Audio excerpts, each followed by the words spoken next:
Chapter 420. The latest chapter of this book is not finished yet. For more exciting content, please scan the QR code below to download the app. Novels are updated faster and more frequently. Millions of novels are free to read. Novels with connotations that can't be found on the internet are all available here.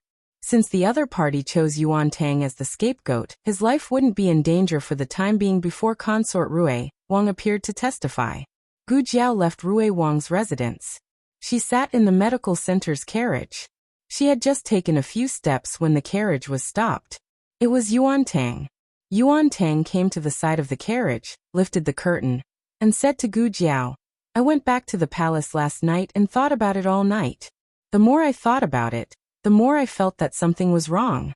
You just asked me if I was related to Zhao country's crown princess, and then I was being chased. Tell me honestly, do you know something? Does this matter have anything to do with Zhao country's imperial family?" Gu Jiao said indifferently, "No comment. If I tell you the truth, you will reveal your whereabouts that day and make a perfect alibi. Then consort Rui Wang will lose her value in accusing you. Consort Rui Wang will be in danger. Therefore, for consort Rui Wang's safety, you, the great prince of Qin country, will have to suffer for the time being." Gu Jiao pulled the curtain and said with a smile, "There may be people coming to assassinate you in the next few days. Be careful." Then she lowered the curtain and said to Xiao Sanzi, "Let's go." The carriage sped away. Yuan Tang was so angry that he stomped his feet. Hey, make yourself clear. Who wants to assassinate this prince?" "Ah, this girl." She didn't finish her sentence. It was too infuriating.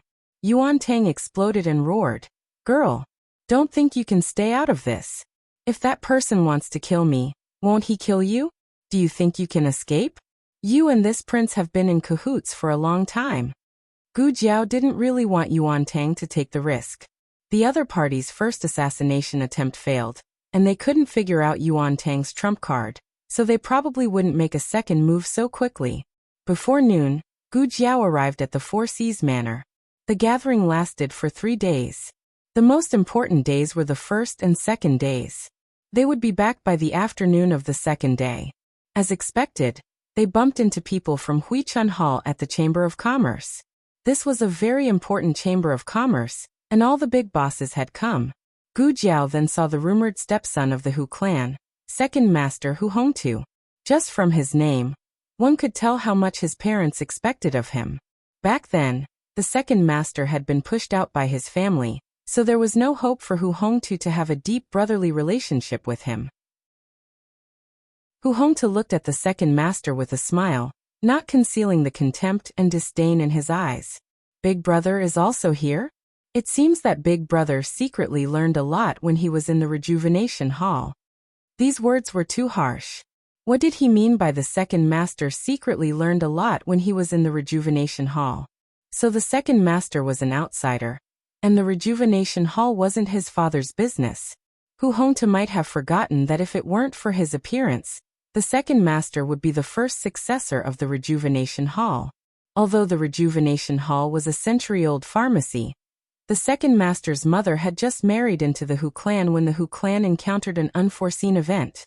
The rejuvenation hall almost couldn't operate anymore. It was the second master's mother who invested all the money from her dowry into the rejuvenation hall that brought it back to life. But in the end, this poor woman didn't get anything. She passed away from a serious illness, leaving behind her young son to be bullied by others. A person's sore spot would only be poked when they were weak. Now that he had a strong backing, he didn't fear Hu Hongtu's provocation at all. "I came here based on my own ability. If we're talking about secretly learning, aren't you the one who secretly learned? I'm the legitimate son of the Hu clan." Hu Hongtu chuckled. "The former legitimate son of the Hu clan. Now, you're just a stray dog." The second master coldly smiled. "Is that so? Then let's wait and see. Let's see if the one who bites you to death is this stray dog." The two brothers parted on bad terms. Gu Jiao curiously admired the surrounding scenery. The second master said, "I've let you see a joke." Gu Jiao said, "No, it's pretty good." The more Hu Hongtu acted like a lowly person, the more ruthless they would be when they fought in the future. Gu Jiao asked, Do you need my help? The second master said with an aura that could swallow mountains and rivers. No need. He's just a mere stepson. I can still crush him to death. The second master was no longer the second master of the past. He was Niu Hulu's second master. Since the second master said this, Gu Jiao didn't want to get involved in the grievances between the two brothers. She stayed in the villa for a night and followed the second master to get to know many merchants in the capital. She also displayed her superb medical skills and proved the strength of the miracle hand hall to the Chamber of Commerce. The next afternoon, she returned as scheduled. She rushed back to celebrate the Mid-Autumn Festival. The Mid-Autumn Festival was the Mid-Autumn Festival in her previous life. It was a great day for the whole family to gather and admire the full moon. Last year, because of the autumn imperial examination, they couldn't celebrate the festival properly. This year, everyone was there. Feng Lin and Lin Qingye came over early in the morning. Du Ruhan also came. However, he went back after lunch. Gu Jiao didn't manage to meet Du Ruhan. Gu Jiao invited Master Lu and Master's wife Nanxiang early in the morning. The two of them came in the afternoon and arrived at Jade Water Alley almost one after the other with Gu Jiao. Master Lu, Master's wife Nanxiang. Little Jing Kong warmly invited the two of them into the courtyard. His eagle and 7 chicks all had big red flowers on their heads. They lined up in the courtyard to welcome them. It could be said that it was very ceremonial.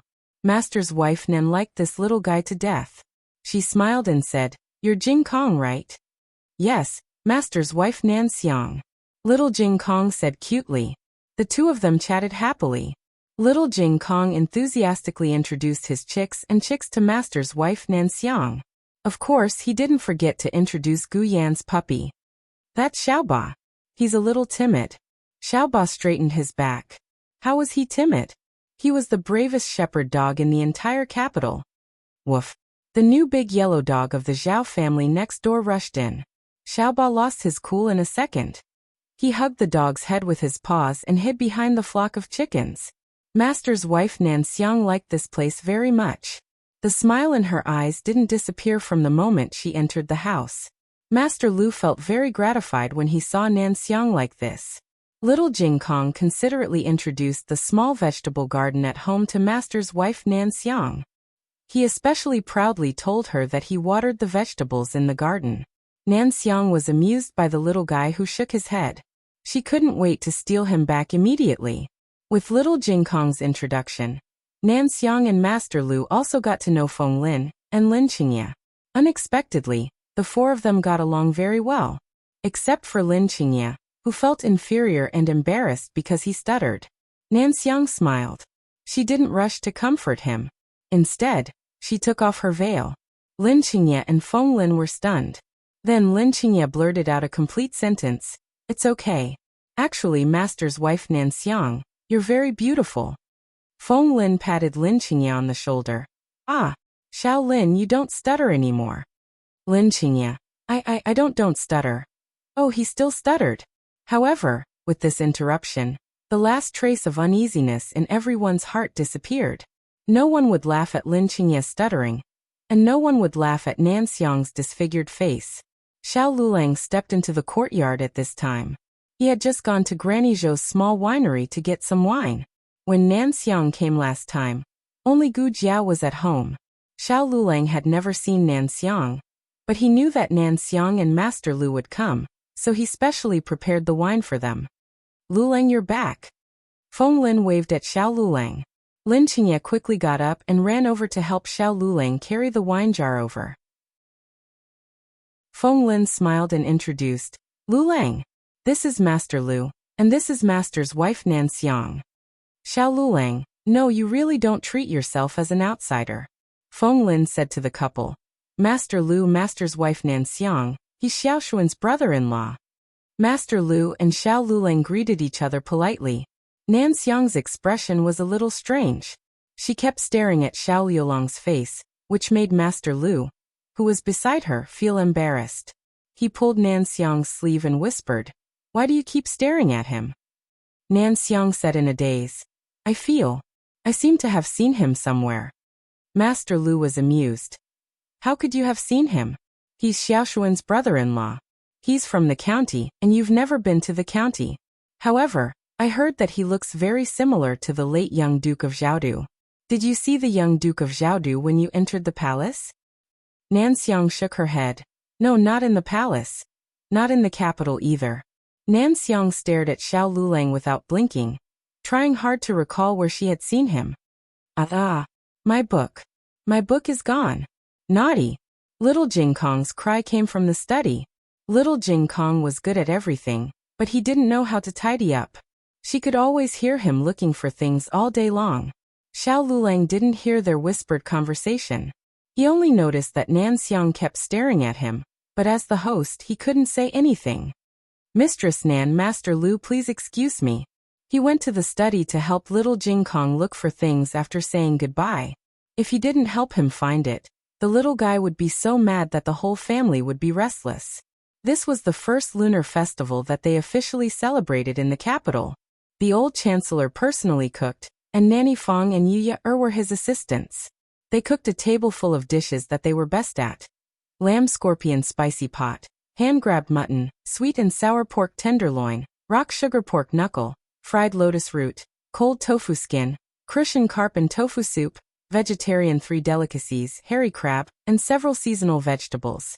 Of course, they didn't forget that little Jing Kong's Mid-Autumn Festival was especially vegetarian. He also had hairy crab, steamed buns made of flour and tofu skin. Let's eat in the courtyard. We can also admire the moon, Feng Lin said. Little Jing Kong was the first to agree. Feng Lin and Lin Qingye went to move the table. There were too many people, and one table wasn't enough, so they put together 2 tables. Gu Jiao didn't participate in the cooking. She was making mooncakes in the small kitchen of the son-in-law's house. Xiao Lulang was also there. He wasn't very good at cooking, but he could still chop firewood to start a fire and carry water. Xiao Lulang hadn't eaten mooncakes before, but he could see that Gu Jiao made a kind of snack with fillings. The fillings were very rich. There were 5 kernels, red bean paste, salted egg yolk, and lotus seed paste. Can you make date paste? He suddenly asked. I haven't made it before, but it should be possible. Gu Jiao said. It's just that there don't seem to be any red dates at home. I'll go buy some. Xiao Lulang stood up. Gu Jiao looked at him strangely. Sure Yi, she didn't see you like date paste so much. Okay. Gu Jiao nodded. Xiao Lulang went to the nearby market to buy red dates. Under Gu Jiao's guidance he washed, removed the seeds, and kneaded them into date paste. There was no oven, so the mooncakes could only be steamed. The taste was not the same as the mooncakes in her previous life, but Gu Jiao spent a lot of effort on the molds. The mooncakes she made were round, flower-shaped, and very cute patterns and characters. Little Jing Kong saw the cute little pig head on his mooncakes, and was so excited that he cried out. Gu Jiao picked out a few sugar-free mooncakes and put them in the lunchbox. These are for Grandaunt. Empress Dowager Zhuang had to spend the Mid-Autumn Festival in the palace, and couldn't come out. Gu Jiao planned to send them to the palace later. Unexpectedly, Xiao Lulang took the initiative to take the task. I'll send them to Grandaunt. Gu Jiao looked at him and said, Okay. Jiao Jiao, come and see. Little Jing Kong seemed to have discovered something new and dragged Gu Jiao out. When Gu Jiao returned to the kitchen, Xiao Lulang had already left with the mooncakes. Except for the sugar-free ones, he also took the date paste ones. Vermilion Bird Avenue. The entire street was filled with the festive atmosphere. However, the courtyard behind the peach trees was especially quiet. Because it was too quiet, one could clearly hear the laughter from the other houses. The windows were wide open. Princess Xinyang and Eugene sat facing each other by the window. The table between them was filled with sumptuous dishes. Eugene opened a plump crab and smiled warmly. It's the Mid-Autumn Festival today. Princess, you don't have to eat vegetables. This crab was sent from the palace. Princess, try it. It's for you. Princess Xinyang said. Eugene sighed. The sound of children playing and adults laughing and scolding came from next door. It made their side seem even more miserable and desolate. Suddenly, someone knocked on the quiet courtyard door. Who is it? The little maid who was washing clothes in the courtyard asked. She was answered by another series of knocks on the door. Coming, coming. The little maid put down the half-washed clothes and stood up. Wiping her hands on the towel on the clothesline, she went to the door and opened it. Who is it? Where is the person? The little maid stretched her head out and looked left and right. Making sure she didn't see anyone, she scratched her head in confusion. I clearly heard someone knocking on the door. When she was about to close the courtyard door, she suddenly saw a food box at the door. Who put it there? She muttered. What happened? Eugene looked at the young maidservant who was behaving strangely in the corridor and asked. The little maid turned around and said to Eugene, Your Excellency Eugene, just now someone knocked on the door and put a food box here. Eugene was a very cautious person. She came to the door and looked at that tightly closed food box. She didn't immediately open it, rather called Long E and let Long E open it. Be careful, I'm afraid there are hidden weapons inside, Eugene said. She didn't know whether Long E could understand or not. But in the end, there were no hidden weapons in this world that could plot against Long E.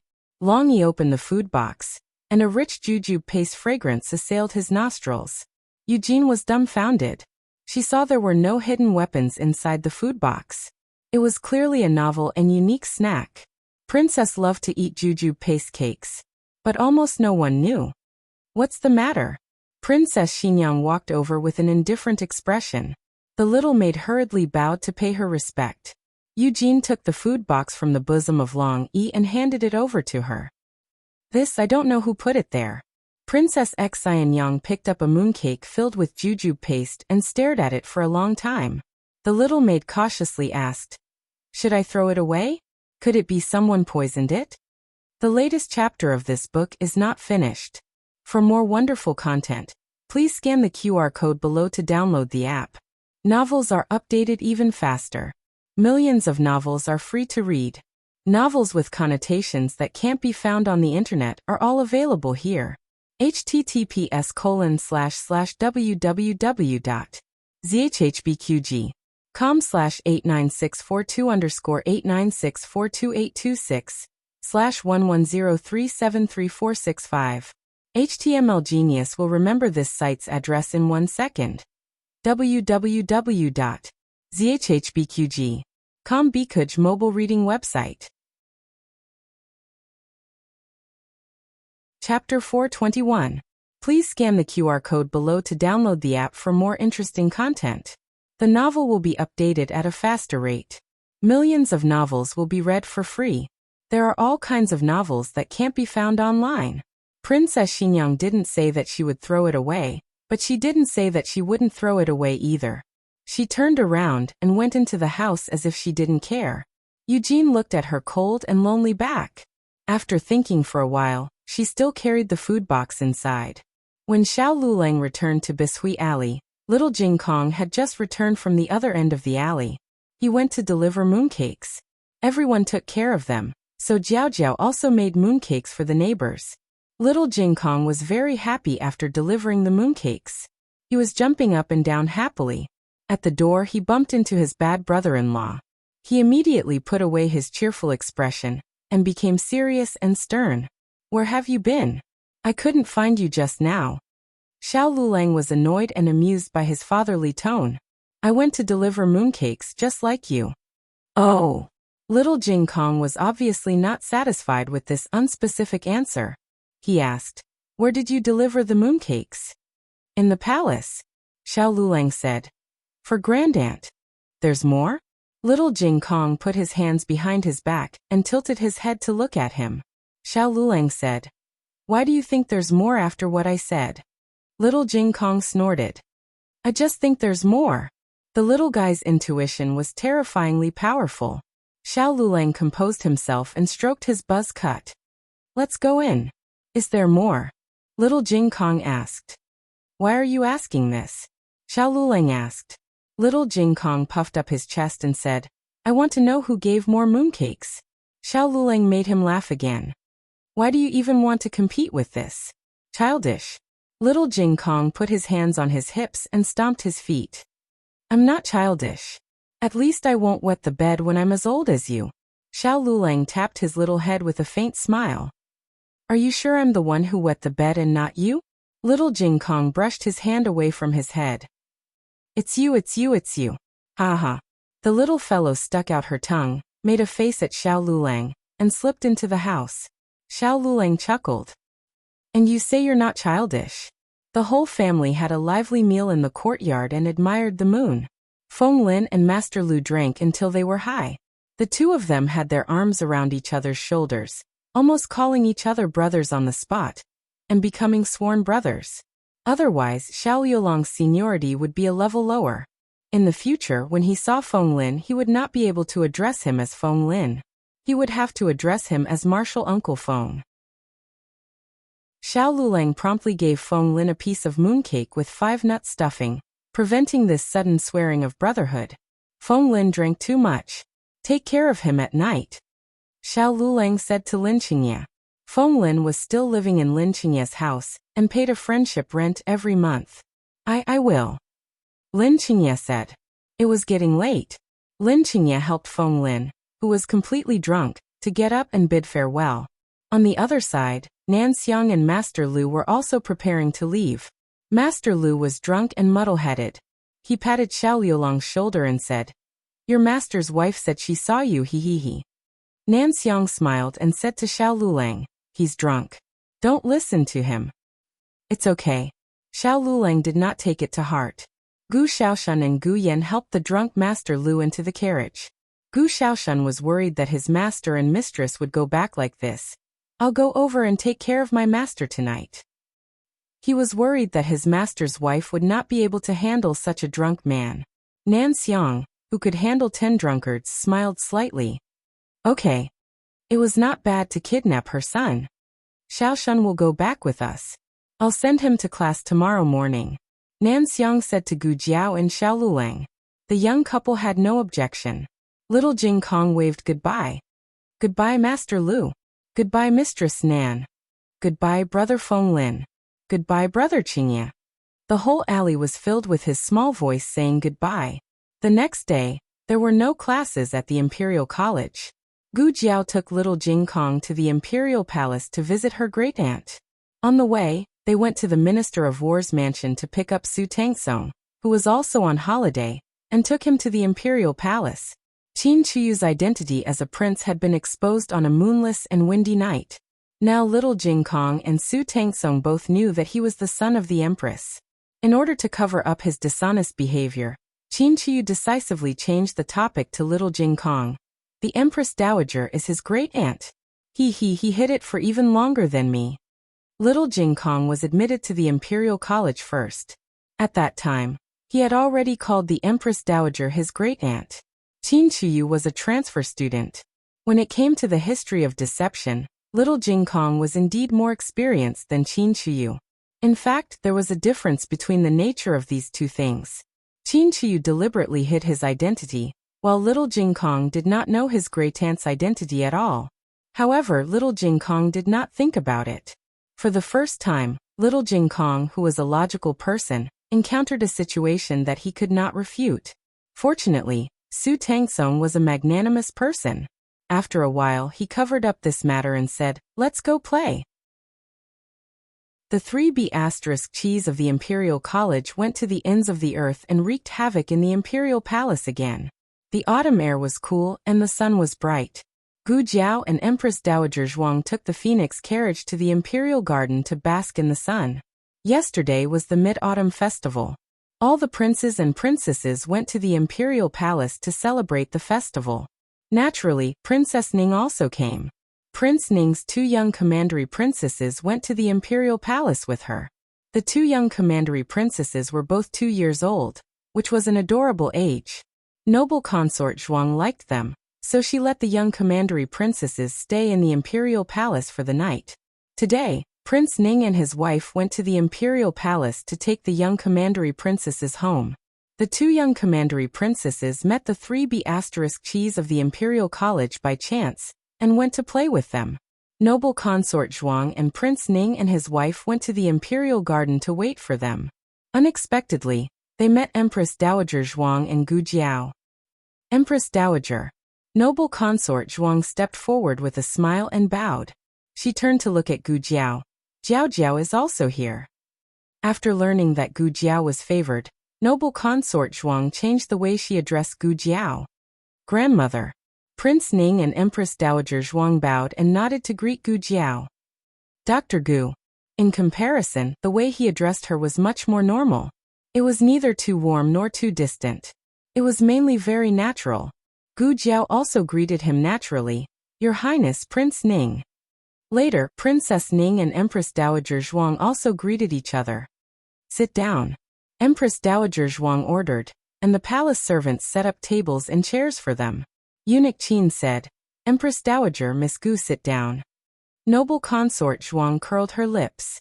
She, the noble consort, and Prince Ning, the prince, were here, but Eunuch Qin served an outsider first. Gu Jiao and her grandaunt sat down. Don't you know how to help the Empress Dowager? Noble consort Zhuang looked at Gu Jiao and whispered. She could see that the Empress Dowager was in good health, and didn't need anyone to help her. Empress Dowager, it's so sunny here. Why don't we go to the pavilion and sit down? Noble consort Zhuang suggested. Empress Dowager Zhuang said lightly. If you want to go, go by yourself. I'm just here to bask in the sun. Noble consort Zhuang didn't speak. Prince Ning gently mediated. Such a good sun. I'm afraid you won't be able to bask in it after winter. Mother, sit down. Noble consort Zhuang sat down on the other side of Empress Dowager Zhuang, and Prince Ning and his wife sat down opposite the three. Eunuch Qin served tea and snacks. Eunuch Qin didn't know that he would meet noble consort Zhuang and Prince Ning, so he prepared all Gu Jiao's favorite foods. Noble consort Zhuang looked at the table of spicy jerky, crispy peanuts, spicy beans. She frowned and asked, Eunuch Qin, can the Empress Dowager eat these? Empress Dowager Zhuang didn't eat spicy food before. This? Eunuch Qin wanted to say something but stopped. Noble consort Zhuang ordered her little palace maid. Go get some pea cakes and chestnut cakes. The little palace maid quickly brought a few plates of pea cakes and chestnut cakes from the imperial kitchen. They were bright in color and exquisite in appearance. At first glance, one could tell that they tasted extraordinary. Noble consort Zhuang smiled and put a piece of pea cake on the plate in front of Empress Dowager Zhuang and said, Empress Dowager, try this. Gu Jiao picked up a piece and tasted it. Noble consort Zhuang looked a little unhappy. The Empress Dowager hasn't eaten yet. When is it your turn? Gu Jiao put down the snacks and said, It's too sweet. The Empress Dowager can't eat it. Noble consort Zhuang's face sank. She put the chopsticks on the table and said, It's better than these spicy things. Empress Dowager Zhuang looked at noble consort Zhuang impatiently and said, I'm not asking you to eat it. You talk too much. Noble consort Zhuang choked. Fortunately, the three chief guests of the Imperial College and the two young princesses came over and diluted the awkwardness of the scene in time. They were sweating profusely from running. Noble consort Zhuang didn't allow the two young princesses to play crazily anymore. Otherwise, they would lose the dignity of the imperial family. Little Qi is really too much. As his brother, you should control him. Don't let him play crazily all the time. If His Majesty sees this, he will be unhappy. These words were obviously directed at Prince Ning. Prince Ning looked at Qin Chuyu, who was running around in the flowers, and smiled helplessly. Father said that little Qi is too fat. It's good for him to move around. Noble consort Zhuang's heart was even more blocked. She wasn't like this usually. It was just that these days, her period had come, and she was in a bad mood. She didn't like everyone. The three chief guests of the Imperial College ran away again. The two young princesses wanted to follow them, but they had to stay because of noble consort Zhuang's dignity. Gu Jiao originally thought that Qin Chuyu, who had completely released his nature, was a normal child of the imperial family. After seeing the two young princesses, she realized that he was probably an anomaly. The 2-year-old young princesses were already very sensible. They were born of Prince Ning's 2 concubines, and were less than half a year apart. They were very close to Prince Ning and nestled in his arms, unwilling to come out. It was a kind of dependence from the heart. It could be seen that Prince Ning was a good father who loved his daughters. Do you want to eat snacks? Prince Ning asked his daughters gently. The 2 young princesses nodded in unison. Prince Ning asked them to take it themselves. One of the young princesses took a piece of pea cake, while the other took a piece of spicy dried meat. She stuck out her tongue because of the spiciness. Prince Ning's eyes were full of smiles. Gu Jiao rested her chin on one hand and calmly watched Prince Ning dote on his daughter. When he smiled, it was as if the ice and snow in the cold winter had melted. He had a high position, and was born with a good appearance from the royal family. He also exuded an awe-inspiring righteousness. Gu Jiao couldn't help but think of Commandery Prince and was also a man as gentle as jade, but he was more youthful than Prince Ning. Prince Ning had the courage of a superior and the charm of a mature man. Few women wouldn't be fascinated by such a man, right? Gu Jiao looked at Princess Ning on the side. The two children were also close to her. They would ask her for water and wipe their faces. After acting like a spoiled child in front of Prince Ning, they went to her. Princess Ning fed them water and wiped their hands as if she was their biological mother. But they were not her biological children. Did she really not have any grudge? Gu Jiao thought of Princess Ning's illness. The most uncomfortable thing in the world was not that she minded, but that she had to pretend that she didn't mind when she minded. This would make her suffer double the pain. Empress Dowager Zhuang said to the wet nurse beside her, "Take the young princesses to play. Children shouldn't be too restrained." Yes. The wet nurses didn't dare to disobey Empress Dowager Zhuang's order. They took the two young princesses to play with the 3B cheese of the Imperial College. Gu Jiao didn't know if it was her illusion, but she felt that Princess Ning seemed to be relieved. When they were basking in the sun in the Imperial Garden, something happened. The Crown Prince and Crown Princess passed by here. Grandaunt was here. They had to come and say hello. No matter what people in the royal family thought, they wouldn't show it on their faces. The Crown Prince and Prince Ning looked like brothers. But they didn't expect that Qin Shiyu snatched Su Kanji's trophies, the newly picked dates on the tree. He ran all over the Imperial Garden and accidentally knocked down two people. One was the Crown Princess who didn't have time to sit down, and the other was Princess Ning who just got up. Qin Shiyu was between the Crown Prince and the two. Only Prince Ning was close to them. Because of Qin Shiyu's reckless actions, the Crown Princess was even closer to him. He only needed to reach out a hand to support her. But he didn't do that. He didn't even look at the Crown Princess. He stepped forward and hugged Princess Ning, who almost fell on her face. "Are you okay?" He hugged his wife tightly. Princess Ning gasped in shock. "I'm okay." The Crown Princess was not so lucky. She fell on the ground sideways. Her arms and legs were scratched. "Qin Shiyu, are you itching for a beating again?"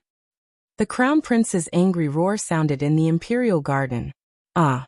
Qin Shiyu, who was in trouble, hid behind Gu Jiao and Empress Dowager Zhuang. The Crown Prince couldn't go around the Empress Dowager to beat Qin Shiyu. In addition, the Crown Princess fell heavily. He didn't care about anything else and hurriedly helped the Crown Princess up. The Crown Princess twisted her ankle and couldn't walk anymore. "I'll call a sedan chair," Prince Ning said. "No need." The Crown Prince didn't want to wait any longer. He bent down and carried the Crown Princess up. After bidding farewell to Empress Dowager Zhuang and the others, he quickly walked back to the East Palace. Except for calling the sedan chair just now, Lord Ning was concerned about Princess Ning's injury all the time. However, noble consort Zhuang couldn't bear it and whispered, "It seems that she fell badly." Prince Ning's performance was too good. He was a perfect father and a perfect husband. Gu Jiao tapped on the table with her fingertips. She suddenly stood up and said, "I'm a doctor. I'll go to the East Palace." Empress Dowager Zhuang looked at Gu Jiao strangely. Gu Jiao came back quickly. Prince Ning, his wife, and noble consort Zhuang were all there. Only Qin Shiyu went to his father after being reprimanded.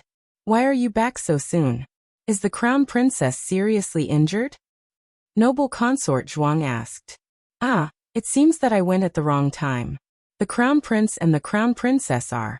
Gu Jiao glanced at Prince Ning. "Not very convenient." Prince Ning's hand that was holding the teacup paused. Digression. What he meant by not convenient, everyone understood. The latest chapter of this book is not finished. For more exciting content, please scan the QR code below to download the app. Novels are updated faster. Millions of novels are free to read. There are novels with connotations that can't be found on the internet here.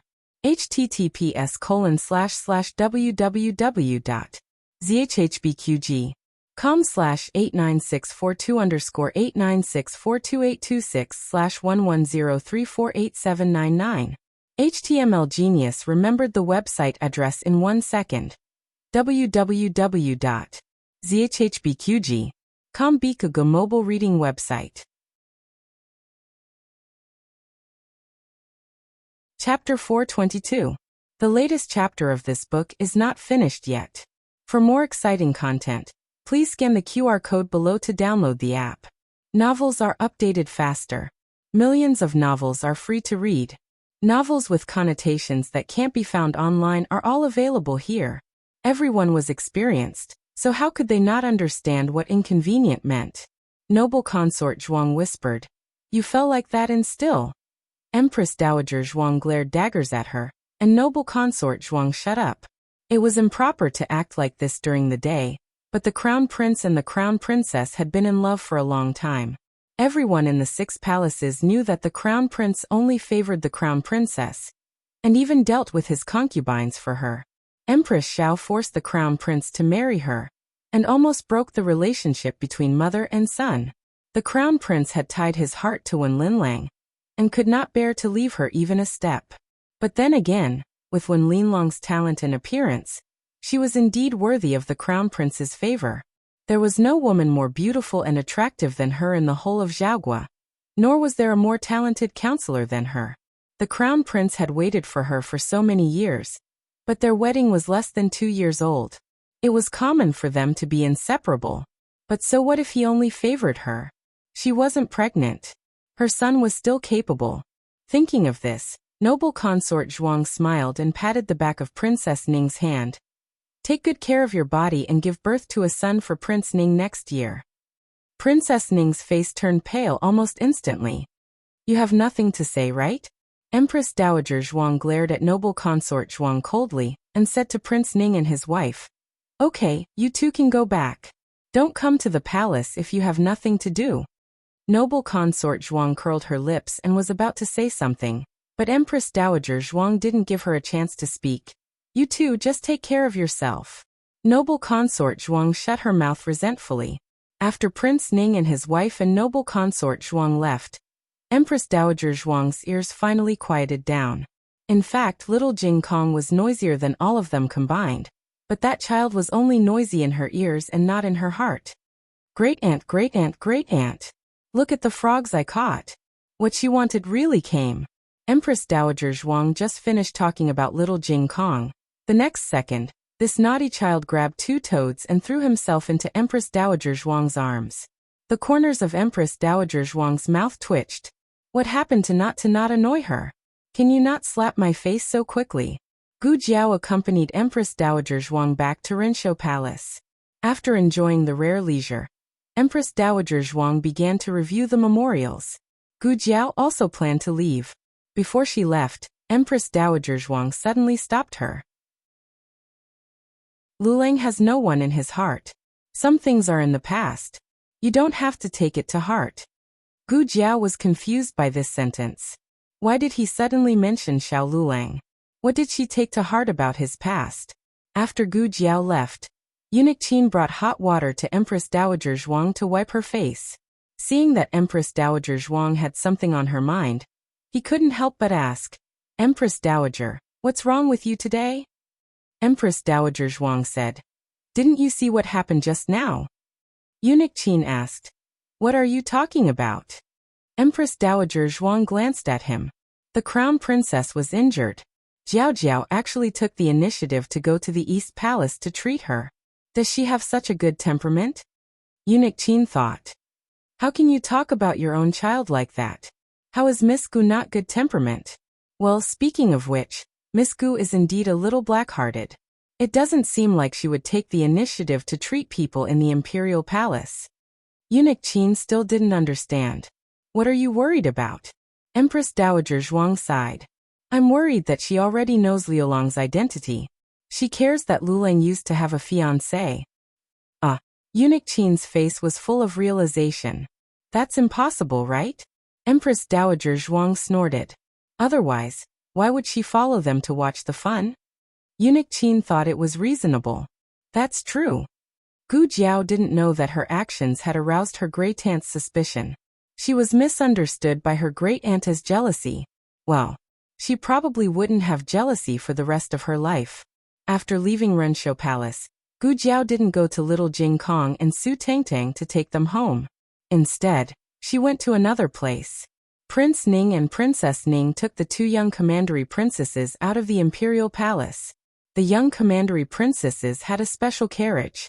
The two young commandery princesses were carried to the carriage by their nannies. Prince Ning also sent Princess Ning to the carriage, but he didn't get in himself.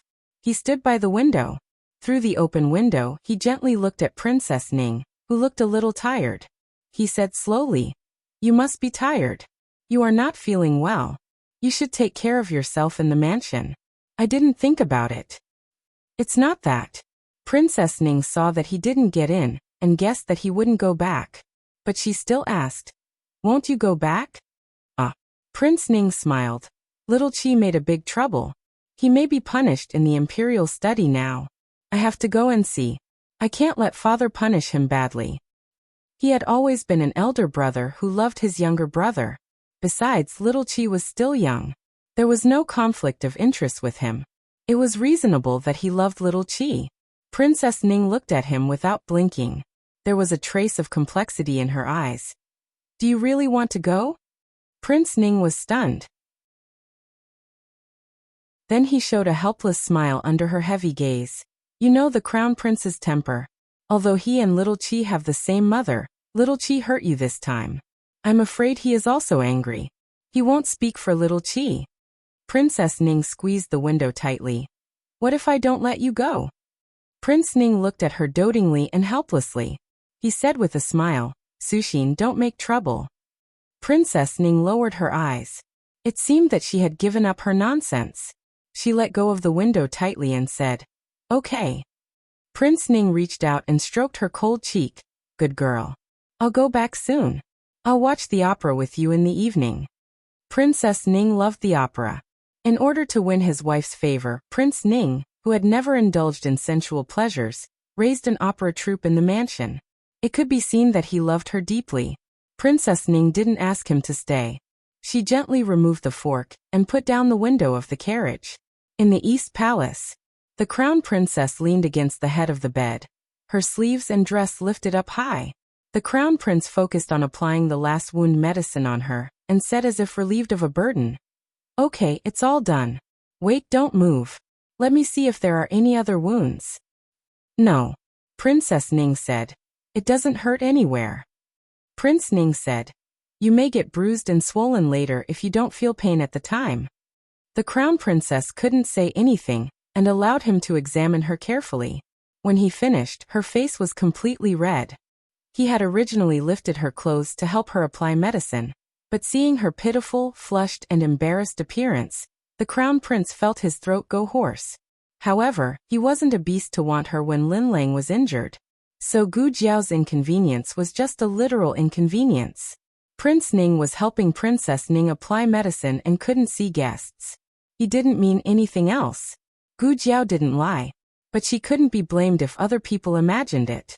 Princess Ning said to Prince Ning, "Your Highness, go take a look at Little Qi." "I'm fine."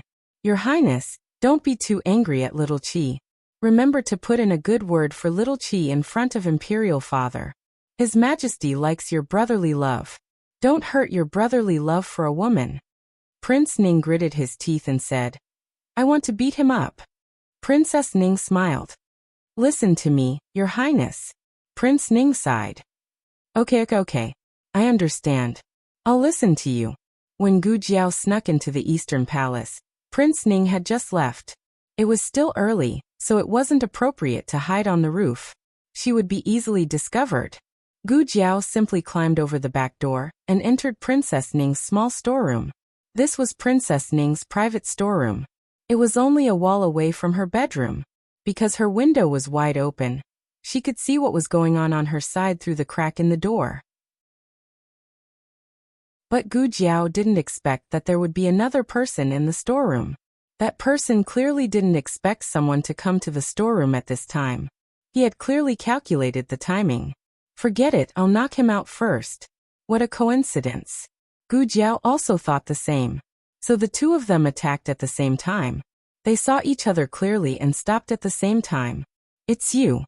It's you? He even spoke at the same time. Gu Jiao. Am I not qualified to act alone? Why is there someone who does bad things with me every time? What are you doing here? Yuan Tang put down his knife and asked. Gu Jiao glanced at him. In what position are you asking this question? Yuan Tang was choked to death. Yes, if she shouldn't have come here, then as a hostage of Qin Nation, wouldn't he have even less reason to appear? Yuan Tang waved the folding fan in his hand and snorted. That's because you didn't tell me anything.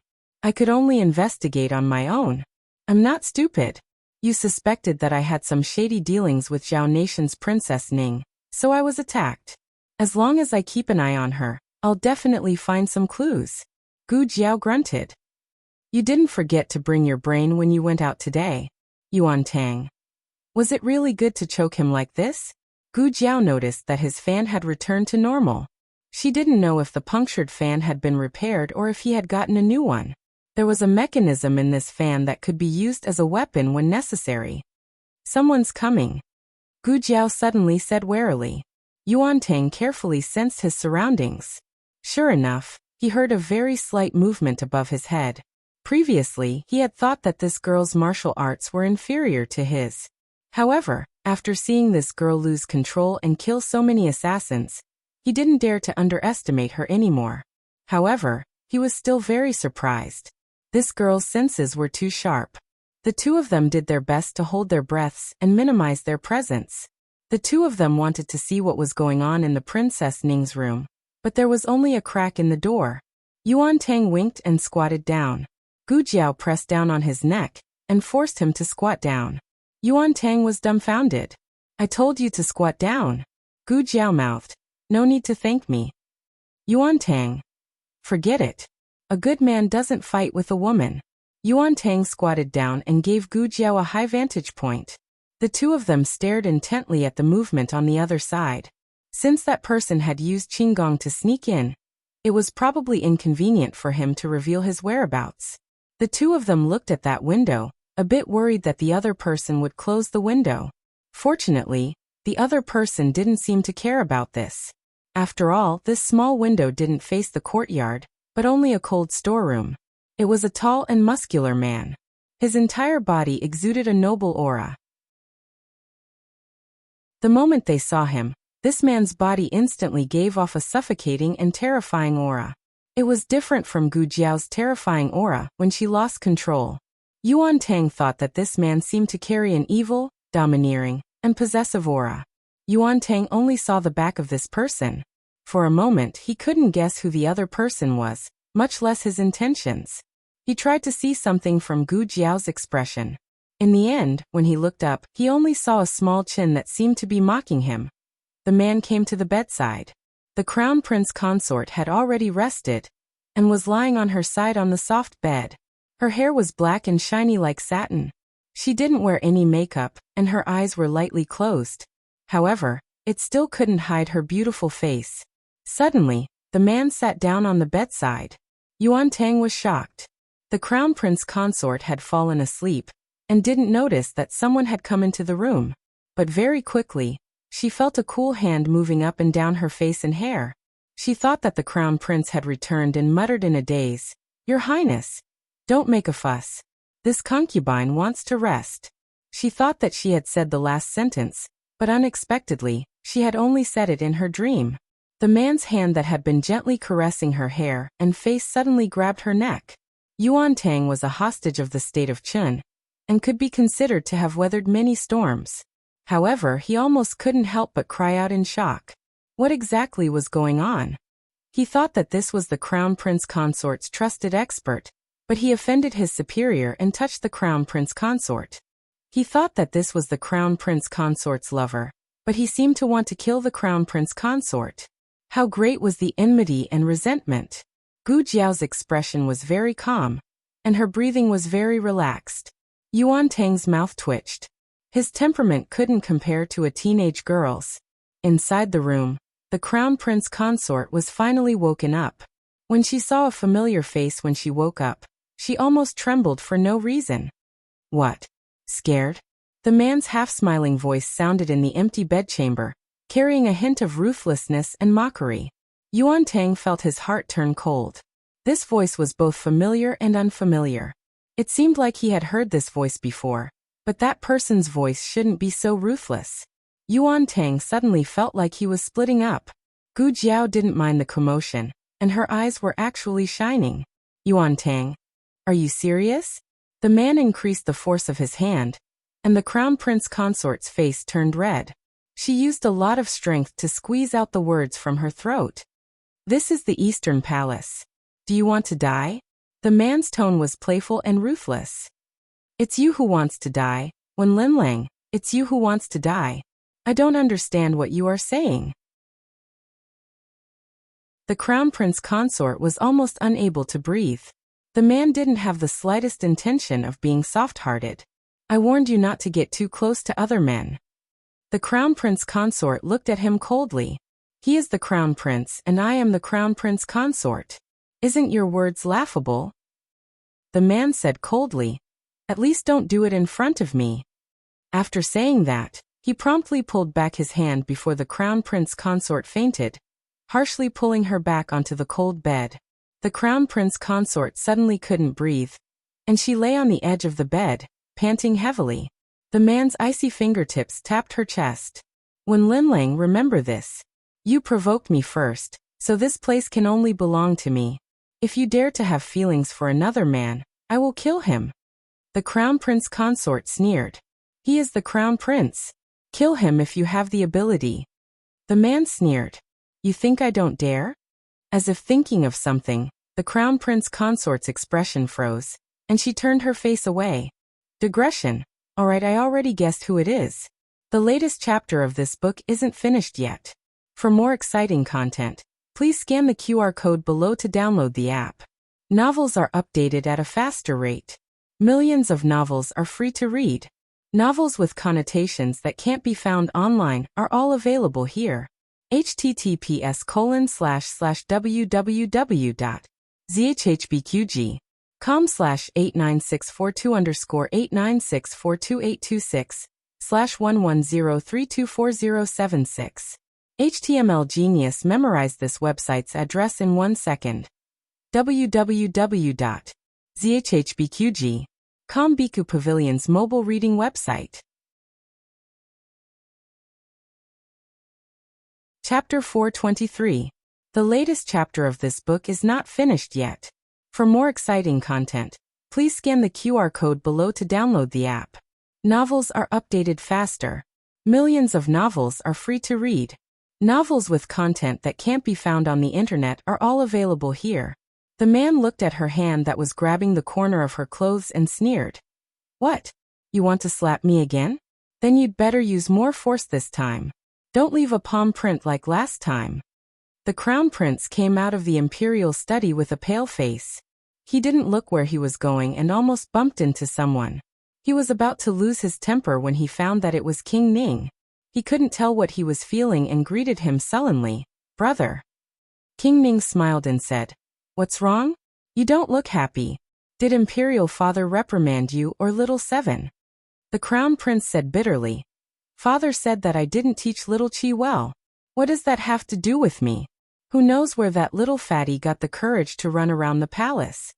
King Ning laughed and patted him on the shoulder, saying, You are the Crown Prince and the elder brother. You are the role model for all the princes. It's inevitable that Father has high expectations for you. Don't worry.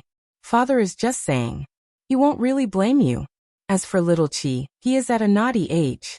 It's normal for him to get into trouble. Father loves him very much. He won't really blame him. These words were quite pleasing to hear. The Crown Prince wouldn't be jealous of Qin Chuyu for taking away his father's favor. After all, Qin Chuyu was his younger brother, and there was a big age gap. Besides, King Ning was right. Father scolded him because he had higher expectations for him than the other princes. He sighed. But father still wants to punish little Qi. It's useless for me to plead. King Ning smiled and patted the crown prince on the shoulder, saying, "Go back to the Eastern Palace first. I'll talk to father." The crown prince opened his mouth. To be honest, he and King Ning weren't on the same side. King Ning was the biggest threat on his path to becoming the emperor. Not only was King Ning smarter and more capable than him, but also because his father loved King Ning very much. But King Ning's elder brother was hard to hate. His eyes were warm, bright, and honest. He worked hard to be a good son to his father and a good brother to the princes. He was ambitious, but he didn't seem too ambitious. Especially when he had no unspeakable feelings for Linlang. Don't think that I don't know. Old Third, Old Fourth, and even Imperial concubine Shu's Old Fifth secretly admired Linlang. Only Big Brother was open and aboveboard, a gentleman. Thinking of this, the Crown Prince found Prince Ning much more pleasing to the eye. All right then, I'll leave little Qi's matter to you, eldest brother. Linlang is injured, so I have to go back and take care of her as soon as possible. He had just taken a few steps when Prince Ning suddenly called him, "Second brother." The Crown Prince turned around. "Is there anything else, Big Brother?" Prince Ning said, "Father has been very worried about the assessment of the 6 departments recently, and the cabinet is also arguing about it. I'm planning to go to the cabinet. Do you want to come with me?" The Crown Prince hesitated. As the Crown Prince of a country, he naturally knew that it was a good thing to participate in government affairs and share his father's burdens, but he was really worried about Linlong's injuries. Prince Ning smiled. "Then why don't I tell father that I'll go alone?" "Would father be happy if he knew about this?" The Crown Prince muttered. "Father didn't mention this matter just now." Prince Ning smiled. "That's because I haven't reported it yet." Fine, he couldn't escape. The Crown Prince sighed. "Then I'll wait for Big Brother to go to the cabinet together." Prince Ning smiled. "All right." Seeing the 2 brothers get into the carriage intimately, Gu Jiao and Yuan Tang, who were behind the tree, stared blankly. Yuan Tang said, "No way? They didn't even fight? Does the Crown Prince think that he's not completely cuckolded enough?" Yuan Tang had already found out who the man who secretly met with the Crown Princess was. Not only because he recognized the other party's voice, but also because when the other party turned around to leave, he accidentally saw the other party's face clearly. His feelings at that time could only be described as extremely surprised. Gu Jiao made a sound of surprise. She was indeed very surprised. Yuan Tang said coldly, "I want to clear my name." Gu Jiao flatly refused. "No." "Why?" Yuan Tang asked. "Consort Rui Wang will die." Gu Jiao said.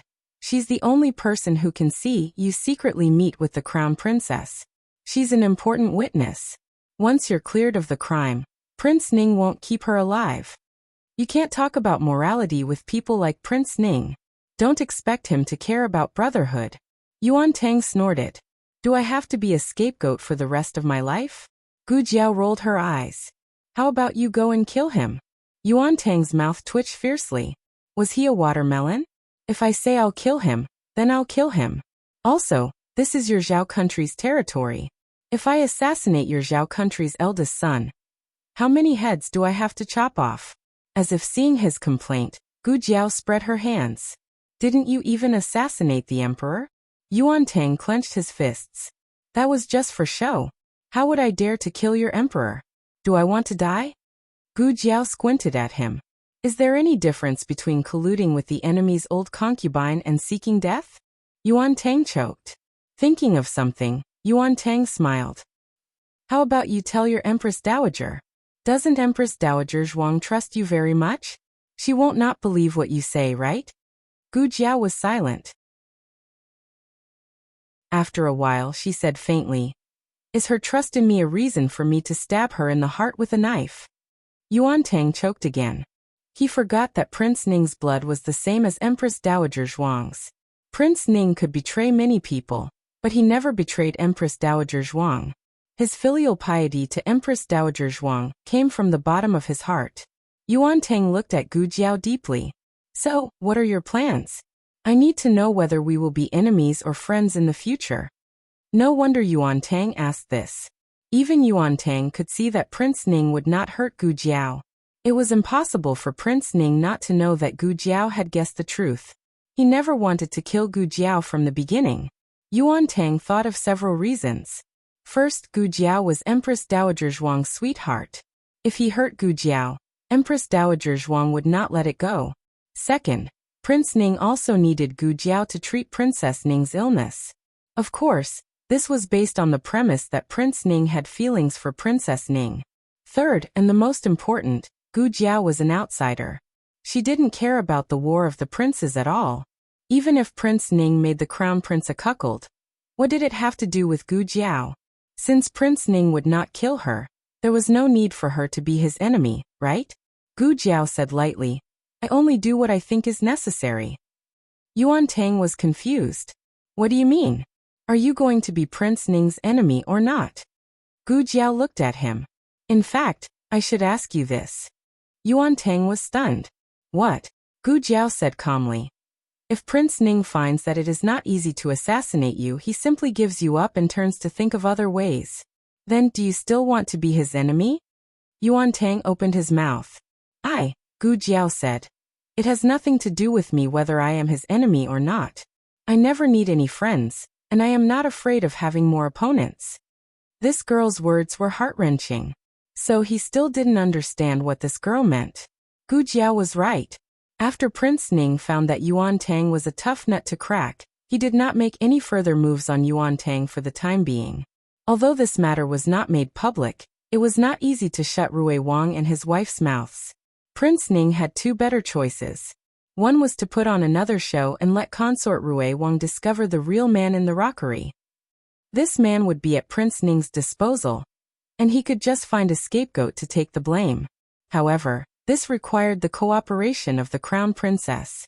From what Gu Jiao observed today, the relationship between the Crown Princess and Prince Ning, the Crown Princess would probably not be willing. Moreover, even if there was a new scapegoat, what would happen next? Would he really push the Crown Princess and the scapegoat out? Would Prince Ning bear to let the Crown Princess lose her reputation?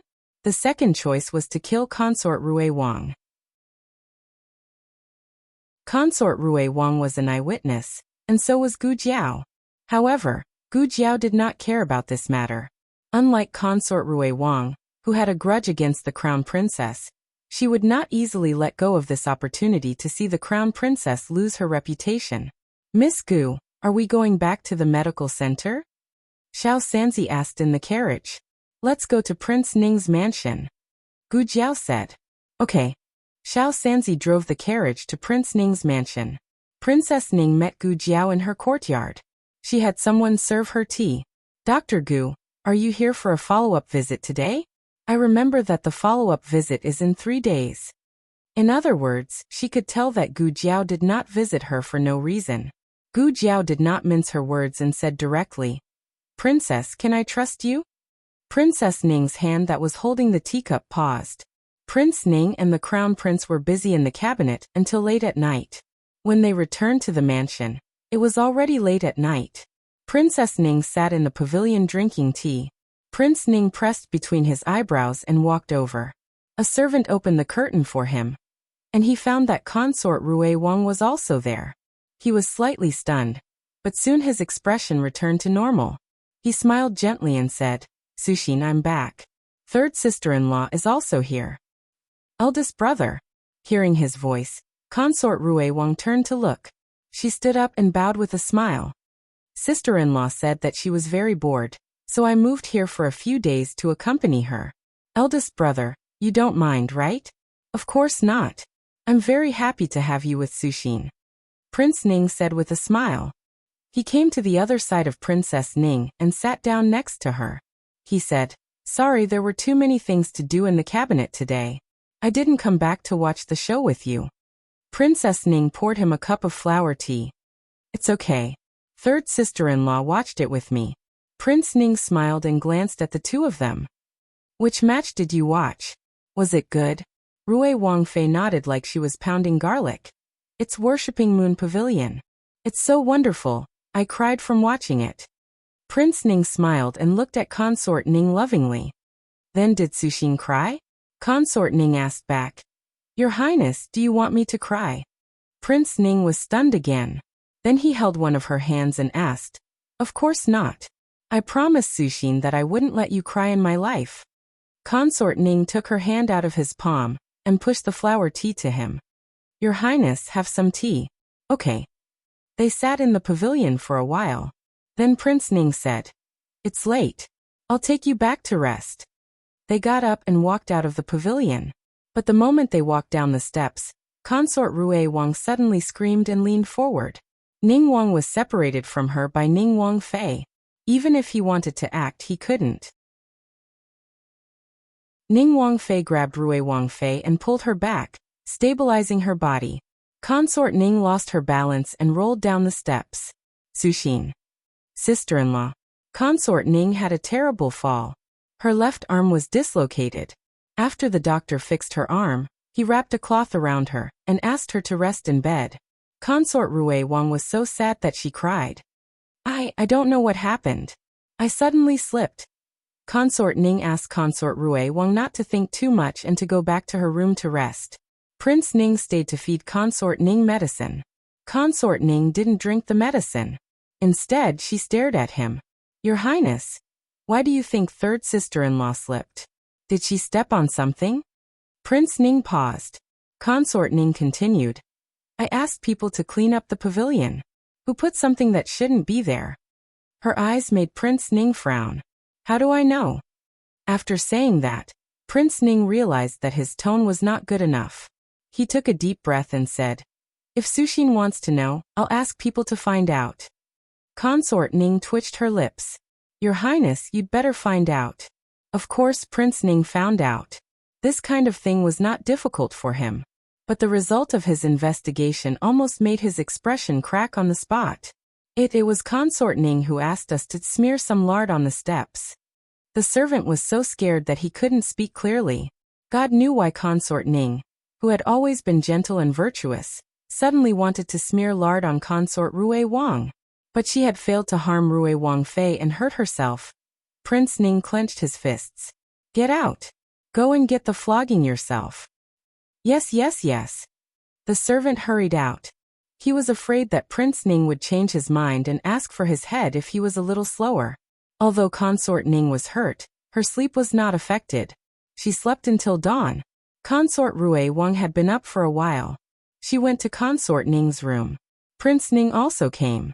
He had something to say to Consort Ning, but he couldn't say anything since Consort Rui Wang was there.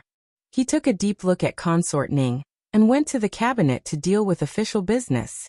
But he didn't expect that before he could sit in the cabinet, the housekeeper of the mansion came to report that Consort Ning was poisoned. Prince Ning choked on his breath and almost choked to death. Your Highness, in a moment. The Grand Secretary of the Imperial Cabinet walked over and was about to discuss something important with Prince Ning. However, Prince Ning stood up and left in a hurry without even looking at him. The cabinet secretary was speechless.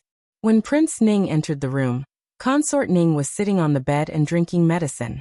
Her face was very pale, but she looked careless. Prince Ning pinched his fingers expressionlessly. All of you leave. Yes, Your Highness. The servants hurried out. Prince Ning closed his eyes and took a few deep breaths. He came to the bed and sat down. He looked at her gently. Give it to me. Consort Ning handed him the bowl of medicine. Prince Ning tasted it first. It was not cold or hot. Then he fed her a spoonful. It's aconite. Consort Ning drank the medicine and said. Prince Ning stopped when he was about to take the second spoonful of medicine. Consort Ning smiled and said, It was supposed to be a sour apricot for third sister-in-law. I was curious and tasted it first. Unexpectedly, I was poisoned. Your Highness, who poisoned me? The latest chapter of this book is not finished yet. For more exciting content, please scan the QR code below to download the app. Novels are updated faster. Millions of novels are free to read. Novels with connotations that can't be found on the internet are all available here. https://www.zhhbqg com/89642_896422826/110295086. HTML Genius remembered the website address in 1 second. www.zhhbqg.com Bikuga mobile reading website.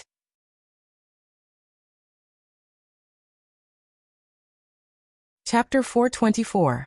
The latest chapter of this book is not finished. For more exciting content, please scan the QR code below to download the app. The novel is updated more quickly. Millions of novels are free to read. Novels with content that can't be found on the internet are all available here. Prince Ning threw the spoon back into the bowl and stared at her. His eyes were not as gentle as before. His eyes were heavy and deep. What do you want to do? Princess Ning raised her head and looked at him without blinking her almond eyes. She smiled and sneered. I don't want to do anything. I just want to tell Your Highness that I don't care about those things of Your Highness. But if anyone wants to kill Consort Rui Wang, they have to kill me first. Prince Ning's pupils shrank as if he had experienced a great shock. Even though he had developed the character of being calm even if Mount Tai collapsed, at this moment, he couldn't help but feel a touch of frost between his eyebrows. He clasped her wrist. Those things of mine? You should tell me clearly what those things of mine are. The medicine is cold. Princess Ning smiled and naturally broke away from Prince Ning's hand. She took the medicine bowl from his hand. She had always been afraid of bitterness, but she drank it all in one breath. Not a drop was left. She handed the empty bowl to Prince Ning. Your Highness, please put it down for me. Prince Ning took a deep look at her. Coldness, complexity, and anger flashed in his eyes. But in the end he suppressed them all. He took the medicine bowl and put it on the table. He calmed down and said softly, have a good rest. I'll ask someone to send third sister-in-law back. Princess Ning said indifferently, I heard that aconite is not as toxic as arsenic. I don't know. I haven't tried it. Prince Ning had already stood up and walked out. Hearing this, he suddenly turned around and looked at Princess Ning. Enough, Chuyu. I won't hurt her. Chuyu was Princess Ning's name. Sushin was her name. After the wedding, he had never called her name directly. Princess Ning was stunned and smiled. Your Highness, you'd better remember your words. Prince Ning came out of Princess Ning's yard with an extremely cold look. His henchman followed him and said to Prince Ning, Master, are you really going to send Consort Rui Wang back? Do you want? As he spoke, he made a throat-slitting gesture. Ning Wang looked at him coldly. Who gave you the guts to do this? The trusted aide was stunned. Didn't Your Highness say that the Chen nation's hostages can't do anything about it? Otherwise we might as well. King Ning's eyes were cold as he said, What do you mean? Since when are you in charge of this prince's affairs? The trusted aide cupped his hands and bowed. This subordinate dares not. Prince Ning put his hands behind his back and looked at the autumn scenery in the garden. He said lightly, Send Consort Rui Wang back. Don't hurt her. His confidant opened his mouth. But Ning Wang suppressed his anger and said, She already drank poison to force me. What else do you want me to do? The confidant's face changed as he hurriedly replied, Yes. Wait. The confidant was about to send Consort Rui Wang back to the Fu when Prince Ning stopped him. Who came to the Fu yesterday? Yesterday? The confidant thought for a moment and replied, Dr. Gu from the Miracle Hands Hall came. It seemed that he came to check on the princess consort. The check was in 3 days. Prince Ning murmured. His eyes were deep as he said, When did Dr. Gu come? Was it before or after the princess consort sent someone to pick up Consort Rui Wang? Before, the confidant said. Prince Ning narrowed his eyes. 3 days later, Prince Ning caught someone and brought him to Rui Wang's Fu. The crown prince also appeared with him. The crown prince was confused. Eldest brother, why did you call me to Rui Wang's Fu? Prince Ning said, There are some things that I need to explain to third brother and third sister-in-law in front of you. The crown prince asked, What is it? Prince Ning said, You'll know in a moment. Rui Wang and his wife were also surprised. Why would the crown prince lower himself to visit Rui Wang's Fu? When Prince Ning ordered his subordinates to bring a man with his hands tied behind his back into Rui Wang's courtyard, they all widened their eyes. Wen Yang. The crown prince was the first to recognize him. This young man named Wen Yang was none other than Wen Linlong's older brother. He was 26 years old this year, and was an ignorant and incompetent hedonist. When Wen Yang saw the crown prince, he cried out, "Crown prince brother-in-law! Crown prince brother-in-law, save me!" The crown prince asked in confusion, "Eldest brother, why did you catch Wen Yang?" To be honest, Wen Yang's reputation wasn't very good. The crown princess usually didn't allow the crown prince to interact with her family, so the crown prince could only turn a blind eye. Rui Wang and his wife also had a puzzled expression. Prince Ning looked down at Wen Yang condescendingly. There was no longer the usual gentleness between his brows. Instead, it was dyed with a bit of fairness and sternness. 2 days before the Mid-Autumn Festival, did you sneak into the palace? Wen Yang was forced to kneel on the ground by Prince Ning's subordinates. He wanted to stand up but didn't have the strength. I wasn't sneaking. I was going to see my sister. Prince Ning said coldly. Entering the palace without being summoned is considered sneaking in. It's useless even if you have the Eastern Palace's token. Wen Yang's neck shrank. It wasn't the first time that Wen Yang had entered the palace with the Eastern Palace's token. He had been discovered twice and the token was taken back by the crown princess.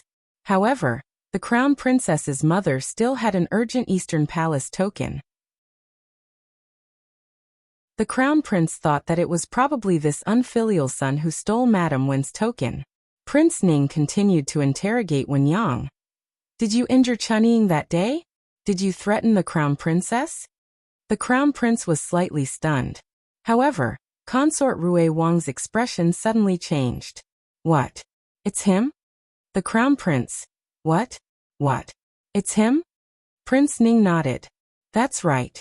The man behind the rockery that day was him. It was him who was talking to the crown princess. Consort Rui Wang was dumbfounded. Then the Chun state. Prince Ning shook his head.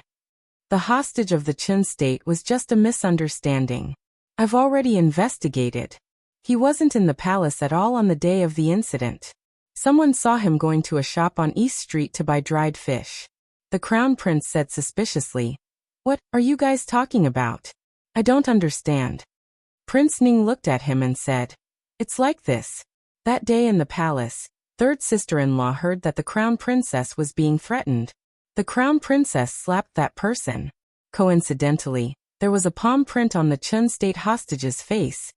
Prince Ning stopped there. The crown prince understood. His expression turned cold. "Are you guys misunderstanding Linlang?"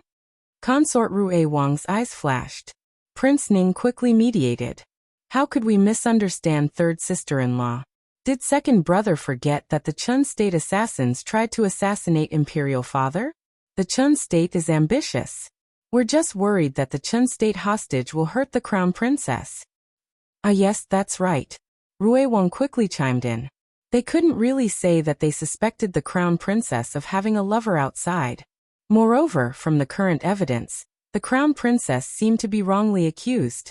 Only then did the crown prince's expression turn better. Prince Ning continued to interrogate Wen Yang. "What did you threaten the crown princess that day? You better confess honestly. Otherwise, even if you're the crown princess' biological brother, this prince still won't let you off." Although Wen Yang was the crown prince's brother-in-law, Wen Linlang was the most important in the crown prince's heart. Whoever hurt her would be at odds with him. The crown prince looked at Wen Yang coldly. "What did you say to Linlang? How did you threaten her?" Wen Yang lowered his head and said in a trembling voice, I was just a little short on money. I asked her for some money. She refused to give it to me, so I threatened her and said, if she didn't give it to me, I would make a fuss in the capital and let the entire capital know that she was mean to her biological brother, disloyal, unfilial, and heartless." Prince Ning frowned and said, "That's it? Then why did she hit you?" Wen Yang muttered, "I only said one sentence to her." The crown prince's face turned ashen. "What did you say to Linlang?" Wen Yang cleared his throat and braced himself. "I said that she's so heartless. Serves her right that she can't give birth to a child. These words were really heartrending. Not to mention that when Linlang would slap him, even the Crown Prince wished that he could slap him a few times. Looking at the Crown Prince's expression that was gradually turning cold and stern, Wen Yang's body trembled. Suddenly he didn't know where he got the strength from, but he actually broke free from Prince Ning's restraint and pounced over to hug the Crown Prince's leg. I was blinded by lard that day and drank some wine. I spoke without thinking. Brother-in-law Crown Prince, please forgive me this time. I won't dare to do it again. I'm Linlong's biological brother. Please forgive me. Please give me a chance to turn over a new leaf. Consort Rui Wang suddenly spoke. Then why did you knock Chunying unconscious? A woman's intuition was always more accurate. The only flaw in the entire matter was that he had knocked Chunying unconscious. Chunying was a servant brought over by the Wen family, and she wouldn't do anything to Wen Yang. Was there a need for Wen Yang to knock her unconscious before speaking to the Crown Princess? Wen Yang's expression froze. Prince Ning rubbed the jade ring on his thumb. Wen Yang let go of the Crown Prince's leg and said shamefully, I drank a little too much and was a little unruly to Chunying.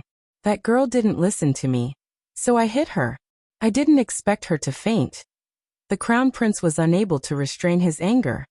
You even dared to touch a female official of the Eastern Palace. I think you don't want to live anymore. Wen Yang knelt on the ground and fiercely slapped himself. I'm foolish. I deserve to die. Brother-in-law Crown Prince, scold me. Why don't you give me a good beating? I won't dare to do it again in the future. Everyone was familiar with Wen Yang's conduct. They originally thought that the Wen family would restrain themselves after the collapse of the cable bridge. It seemed that they had thought too much. Boring. Consort Rui Wang pursed her lips. She thought that she had caught evidence of Wen Linlong's adultery. Who would have thought that it was just a dispute between siblings? It did affect Wen Linlang, but it was pitifully small. After all, the entire capital knew that her family was unreliable. Prince Ning took in Consort Rui Wang's expression. He picked up the teacup on the table and lightly took a sip. After all, it was a big matter that alarmed Prince Ning and Rui Wang. In order to ensure that Wen Yang's words were not one-sided, the Crown Prince sent someone to the Eastern Palace to call Chunying over. Chunying's testimony was consistent with Wen Yang's. In fact, Wen Yang's testimony was enough to win the trust of others. After all, Prince Ning and the Eastern Palace were on opposing sides. It was impossible for Prince Ning to bribe Wen Yang. Chunying's testimony completely confirmed Wen Yang's crime. Prince Ning could not bribe Wen Yang, let alone Chunying. At least, the Crown Prince and Rui Wang both thought so. However, after the Crown Prince returned to the Eastern Palace, he still told the Crown Princess about Wen Yang. He came to find you. Why didn't you tell me? The Crown Princess was still recuperating on the bed. She lowered her eyes when she heard this. Her jet-black hair slid down her shoulders, making her face look even more pale and weak.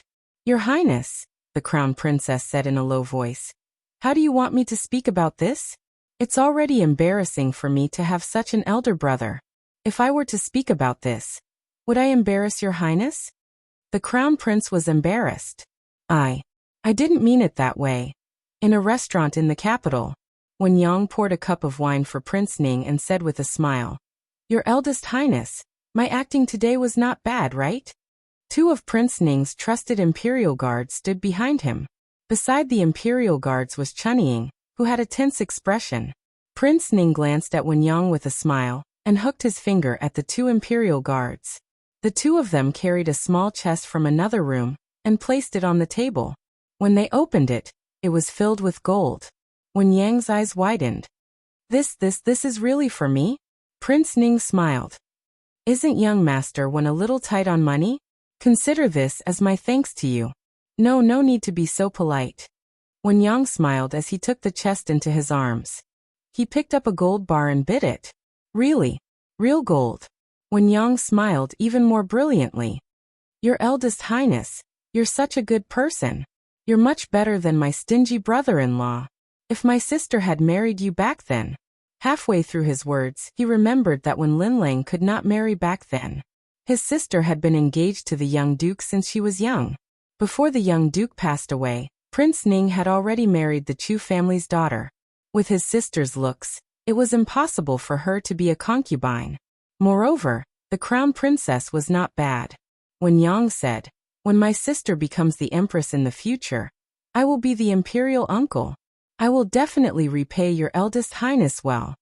Prince Ning looked at him with a smile that was not a smile. "Aren't you going to ask why I asked you to act in this scene?" Wen Yang said indifferently. "Didn't you say you were helping my sister out?" Prince Ning smiled and nodded. "Yes, I was helping Linling out." Wen Yang did not ask about helping her out. He did not care and did not care. Wen Yang waved his hand. In the next second, he sat up straight and looked at Prince Ning. He stuttered, Linling?" Prince Ning smiled. "Yes, Linling." Wen Yang's smile gradually froze. "Your eldest highness, to my sister." Prince Ning looked at the chest in his arms and smiled warmly. "Is there enough gold? If not, I still have more." Wen Yang shut his mouth. Coming out of the restaurant, Wen Yang drunkenly patted Ning Wang's shoulder. Your Highness, don't worry. I will definitely not tell anyone. I am a person who values loyalty the most. From today onwards, you are my friend." Prince Ning smiled warmly and said, "Okay." Wen Yang stumbled into the alley where his carriage was parked. Chen Ning looked at her young master's drunken appearance and felt worried. Prince Ning took out a handkerchief and wiped his hands. His smile disappeared. "Do it cleanly." His confidant replied, "Yes." Chen Ying's face turned pale. The next day, a major event happened in the capital. Wen Yang died. On the way home, the carriage broke down and fell into a small pond. By the time they pulled Wen Yang out, he had already drowned. The capital government launched an investigation into this matter. The result of the investigation was an accident. Wen Yang's coachman did not see the stones on the road clearly and broke the wheels of the carriage. He and Wen Yang both fell into the water. The coachman swam up with all his might. However, Wen Yang was drunk and was not so lucky. However, some people suspected that it was not an accident. In the tea house, many people were discussing this matter. It is said that the crown prince killed him. A young man said, "The latest chapter of this book is not finished yet. For more exciting content, please scan the QR code below to download the app." Novels are updated even faster. Millions of novels are free to read. Novels with connotations that cannot be found online are all available here.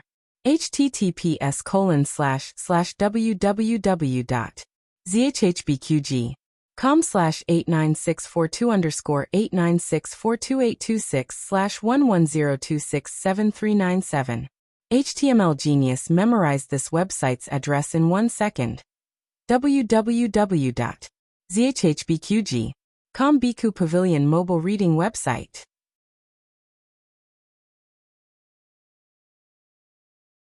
Chapter 425. The latest chapter of this book is not finished yet. For more exciting content, please scan the QR code below to download the app. Novels are updated even faster. Millions of novels are free to read. Novels with connotations that can't be found online are all available here. The middle-aged man at the side said, "What? The crown prince? Wen Yang is his brother-in-law. Why would he kill him?" The young man chuckled and said, "You don't know. The crown prince consort has always disliked the actions of her maternal family and almost cut off all contact with them. Do you still remember the broken cable bridge on the first day of the new year? It was the one family who used the crown prince consort as an excuse to seal the bridge and road. This caused the people offering incense to have nowhere to go and could only squeeze onto the cable bridge. In the end, the bridge broke." Another scholar said, "I remember this matter. His Majesty also punished the crown prince consort." The young man said, "That's right. After that, the crown prince consort cut off all contact with her maternal family. But who told this Wen Yang to be so stubborn? He actually went to the imperial palace to ask the crown prince consort for money. When he failed, he even scolded the crown prince consort as a hen that can't lay eggs." The original words were not like this, but it became very harsh as it spread among the people. In a fit of anger, the crown prince killed Wen Yang. The young man made a throat-slitting gesture. Gu Jiao heard this news at the medical center. The second boss was gossiping with her. Everyone says it's the crown prince, the second boss said. He had won a place in the Chamber of Commerce to cooperate with the major shops and firmly stepped on Rejuvenation Hall. While he was elated, he walked with wind, let alone speak. Gu Jiao made an "oh" sound and did not speak. Do you think so? The second boss continued to gossip. Of course not. Based on her understanding of the crown prince, he would not do something like killing his brother-in-law. Who the murderer was obvious. It was really an eye-opener for Ning Wang to think of such a roundabout way to save the country. That's right. It was not easy to find a lover with status, but wasn't there a readily available older brother with blood relations? Similarly, a shameful and good-for-nothing brother could be used as a scapegoat. However, Gu Jiao did not expect Ning Wang to be so ruthless. In any case, he was Wen Linlong's older brother. He actually killed him just like that. This ruthlessness and decisiveness was somewhat similar to the rumored former emperor. Even if the crown prince cultivated for another 8 to 10 years, he still wouldn't be as decisive as Prince Ning. If such a person was born in a chaotic world, he would definitely be an overlord. Aya, the second boss. Miss Gu. Oh no, oh no. As the two of them were talking, shopkeeper Wang rushed in, sweating profusely. Something happened in the workshop. The workshop that shopkeeper Wang spoke of was the pharmaceutical factory of the Miracle Hand Hall. It was located in a spacious area in the western suburbs of the capital. It was originally a small winery, but after it closed down, it was bought by the second boss. The largest production line was the Golden Sore Medicine, which took up 2 courtyards. The second largest production line was the Vanishing Cream and some tonics, which each took up 1 courtyard. By the time Gu Jiao and the second boss arrived at the scene, the fire had already been brought under control, but the stock of Golden Sore Medicine had also been burned out. Aya, that's over 1,000 bottles of Jinchuang ointment. We have to deliver the goods at the end of the month. Shopkeeper Wang said bitterly. Are there any casualties? This was Gu Jiao's first question. Shopkeeper Wang called the supervisor of the workshop over. The supervisor said, at that time, everyone was working, so no one went to the storeroom. No one was injured. Okay. Gu Jiao looked at the burnt ruins of the storeroom and nodded. I'll go talk to the army camp. The goods will be delivered in a few days. Second boss, you go and contact them to see if you can buy a new batch of herbs as soon as possible. Okay. The second boss agreed. He then asked about the cause of the fire. How did it catch fire? Didn't I tell you to be careful and not to bring the fire near the storeroom? The supervisor said sadly and apprehensively. This one also doesn't know what happened. This one inspects every day. During the day, it's once every 2 hours and twice at night. I didn't find anything wrong. This fire seemed to have suddenly started. Gu Jiao went to the ruins to take a look. The fire had been put out, but there was still a little black smoke coming out of the ruins. Gu Jiao dipped her fingertips on the ground and sniffed. She said lightly, someone set the fire. Someone poured palm oil on the back wall. What? Arson? Who did it? Is it a mole or? The second boss's face darkened. Call everyone here. I want to ask them carefully. Gu Jiao stood up lightly and patted the dust on her hands. No need to ask. They didn't set the fire. It was Prince Ning. It seemed that she had angered Prince Ning by going to find Princess Ning. In fact, she didn't reveal too much to Princess Ning. She only said that Princess Rui Wang had offended someone she shouldn't have. Maybe the other party wanted to harm Princess Rui Wang. As for who that person was and what they did, Gu Jiao didn't mention a word. Gu Jiao didn't know whether Princess Ning had guessed it was Prince Ning, or how Princess Ning had saved Princess Rui Wang from Prince Ning. Prince Ning was giving her a warning. Gu Jiao's lips twitched. She wanted to keep this pot of leeks and slowly harvest it, but who told you to owe her? The moon was dark and the wind was strong. Gu Qingfeng's debts were finally paid off. He had a good night's sleep. But what he didn't expect was that in the middle of the night, he felt something scratching his face. He thought it was Gu Qinglin, so he turned over and continued to sleep. Who knew that the thing directly went into his quilt? Gu Qingfeng suddenly woke up and jumped out of bed. Who are you? Little Nine held the quilt on its head and flapped its wings with a confused expression. Gee. After seeing the gerfalcon in front of him, Gu Qingfeng's mouth twitched. After going to Jade Water Alley so many times, it was impossible not to recognize this eagle. Little Nine jumped in front of Gu Qingfeng and arrogantly stretched out its bird claws. Gu Qingfeng took a closer look. Good heavens, there was even a note tied to it. Gu Qingfeng tore down the note and unfolded it. There were only 3 words written on it: Prince Ning's mansion. There was even a bloody knife drawn at the back. Gu Qingfeng. These days people don't even come personally when they call for help. Instead, it's a little bird running errands? Because he was dissatisfied with Gu Jiao's perfunctory attitude, Gu Qingfeng neglected the meaning of the 3 words Prince Ning's mansion. It wasn't until he followed Little Nine to the courtyard walls of Prince Ning's mansion that he finally woke up from his dream and widened his eyes. Where did this girl call him? Prince Ning's mansion? Gu Qingfeng turned to leave. He would be crazy to break into Prince Ning's mansion with her. Unfortunately, Gu Qingfeng left too late. A small hand reached over and grabbed him into Prince Ning's mansion. Gu Qingfeng. As soon as the 2 landed, a group of patrolling guards passed by. Gu Qingfeng hurriedly used Qinggong to hide behind a large tree with her.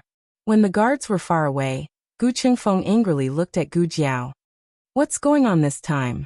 Why did you come to Prince Ning's mansion? Prince Ning's mansion was the largest prince's mansion in the capital. Although there were no dragon shadow guards, it was heavily guarded and not easy to break in. There are mechanisms, do you understand? He gritted his teeth. Gu Jiao. Oh. Gu Qingfeng closed his eyes. He really wanted to die.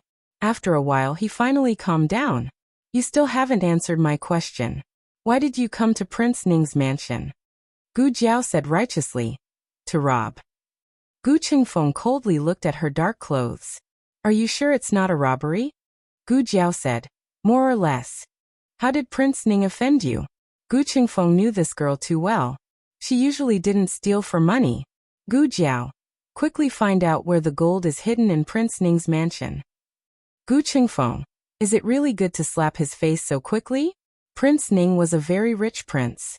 Gu Qingfeng used his excellent skills to find Prince Ning's little treasury without any effort. How much do you want? Gu Qingfeng asked. How much can the 2 of us take? Gu Jiao took out 2 big sacks from the small basket. Empty it. Gu Qingfeng. In the end, the 2 carried 2 sacks full of gold bars out of Prince Ning's mansion. There was still a piece of gold bar that couldn't fit, so Little Nine carried it back. The 2 people and 1 bird successfully emptied Prince Ning's little treasury. Prince Ning found out about this in the afternoon of the 2nd day. He had just come out of the palace when he saw his trusted guard rushing over. Master, the treasury was stolen. Which treasury? Prince Ning's mansion had several treasuries, including his and Princess Consort Ning's. The trusted guard braced himself and said, Your little treasury. Prince Ning frowned. He clenched his fists and asked, How much was stolen? The trusted guard said guiltily, All of it. Prince Ning's eyes darkened. The prince's mansion is heavily guarded. How could so much gold be moved out? Not to mention there are traps. Is it because the person is dead, or the traps can't be moved? The trusted guard lowered his voice and said, Neither. The trusted guard was also wronged. The mansion's guards had been patrolling as usual. There were no accidents, and the traps were operating normally. Who knew how Prince Ning's little treasury was stolen? Prince Ning felt that this matter was not simple. Compared to who had the ability to empty his treasury, he should be more concerned about who had the guts to touch his treasury. He was the eldest son of the emperor. Not only did he have the emperor's favor, but he also had the Empress Dowager's favor and the support of the Zhuang family. Even Empress Xiao and the Crown Prince did not dare to touch him easily. Somehow, a slender figure suddenly flashed in Prince Ning's mind. Could it be her? His reason told him that it was not possible. After all, even if she had the favor of the Empress Dowager and the Emperor, she was an outsider and a woman. The trusted guard asked, Master, should we report it to the government? Prince Ning's eyes were cold. Do you want to kill me? The trusted guard lowered his head. I don't dare. There was so much gold. If he really reported it to the government, he would be the one who would be investigated. Prince Ning narrowed his eyes. Very good. This silent loss is really too good to swallow. Prince Ning went to the medical center after all. Today, a worker at the medicine table asked for leave. Little Jiang Li and another worker were too busy. Gu Jiao also came to help. She had just finished fetching medicine for a patient when she saw Prince Ning appear in the hall with a noble aura. Prince Ning's appearance and temperament were the most outstanding among the princes. He had the temperament of an emperor and also the appearance of a city. His every movement was noble and unparalleled. The hall was silent for a moment. Because of his appearance. Except for Gu Jiao, no one knew his identity. But the noble aura that came from his bones still made everyone hold their breath. This is for Sanqian. Gu Jiao told little Jiang Li and slowly walked over. Prince Ning was standing in front of the counter. Behind the counter was shopkeeper Wang. Shopkeeper Wang was already stunned by Prince Ning's appearance and temperament. He did not say anything for a long time. Prince Ning spoke first. Of course, he was not talking to shopkeeper Wang, but to Gu Jiao. Dr. Gu. What's the matter? Gu Jiao asked. Prince Ning smiled and said, It's nothing important. I just happened to pass by and wanted to ask about Suxin's condition. I heard that Dr. Gu has already gone to check on Suxin. Gu Jiao said frankly, yes. It's not a big problem for the time being. She just needs to continue taking her medicine. Although Gu Jiao's acting skills were unsightly, there was one thing that she never felt guilty about. Prince Ning looked at her deeply. I wonder where Dr. Gu was last night? Gu Jiao raised her eyebrows. Renshou Palace. I wonder why your highness is asking about this. Thump. Shopkeeper Wang behind the counter knelt down. Prince Ning's expression did not change at all. He still had a warm smile, but his eyes were sharp. He leaned closer to Gu Jiao and slightly lowered his noble head. This posture was a bit intimate in the eyes of others. Gu Jiao looked at him without avoiding his gaze. Prince Ning smiled faintly. Dr. Gu, there was no need for us to fight like this. The Empress Dowager loves you very much. We're on the same boat. Gu Jiao. Oh, so people on the same boat can kill each other and set things on fire. Prince Ning leaned forward and whispered in her ear. You're still young and don't know the dangers of the Jianghu. For the sake of the Empress Dowager, I'll give you a few words of advice. As a person, you should know your limits. Don't overestimate yourself and don't be too greedy. The water in the capital is deep. Just swim casually. Don't get addicted to swimming. I'm afraid you won't be able to swim. Gu Jiao also whispered. Don't worry, Prince Ning. I'm very good at swimming. Prince Ning narrowed his eyes at her arrogant words. He straightened up and said meaningfully, Dr. Gu, take care. Gu Jiao crossed her arms. Take care. I won't see you out. After Prince Ning left, shopkeeper Wang wiped his cold sweat and stood up with the help of the counter. Fong Fong Fong. That person just now was His Highness Prince Ning? Gu Jiao nodded and took out 2 gold bars from her purse and put them on the table. Shopkeeper Wang was stunned. What's this? Gu Jiao looked at Prince Ning's angry back and said faintly, compensation. It's from the arsonist. Shopkeeper Wang. After Prince Ning left the medical center, he immediately went to the imperial palace. He naturally had to investigate whether Gu Jiao slept in Renshou Palace last night. However, not long after he entered the palace, he saw the dazed crown princess near the throne room. There was only Chunying by the crown princess side. Chunying saw Prince Ning come over and tactfully retreated to the side. The crown princess was still immersed in great shock, and didn't realize that there was someone else by her side. How could it be? Really?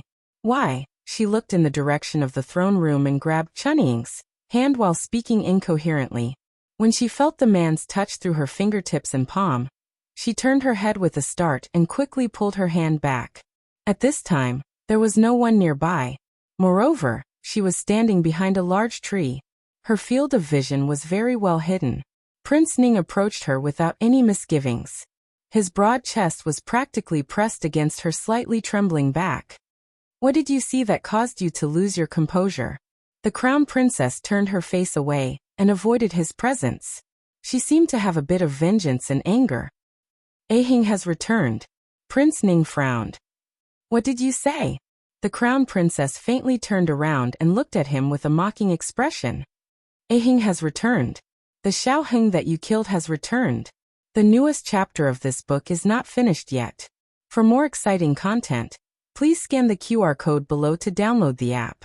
Novels are updated even faster. Millions of novels are free to read. Novels that can't be found online are all available here.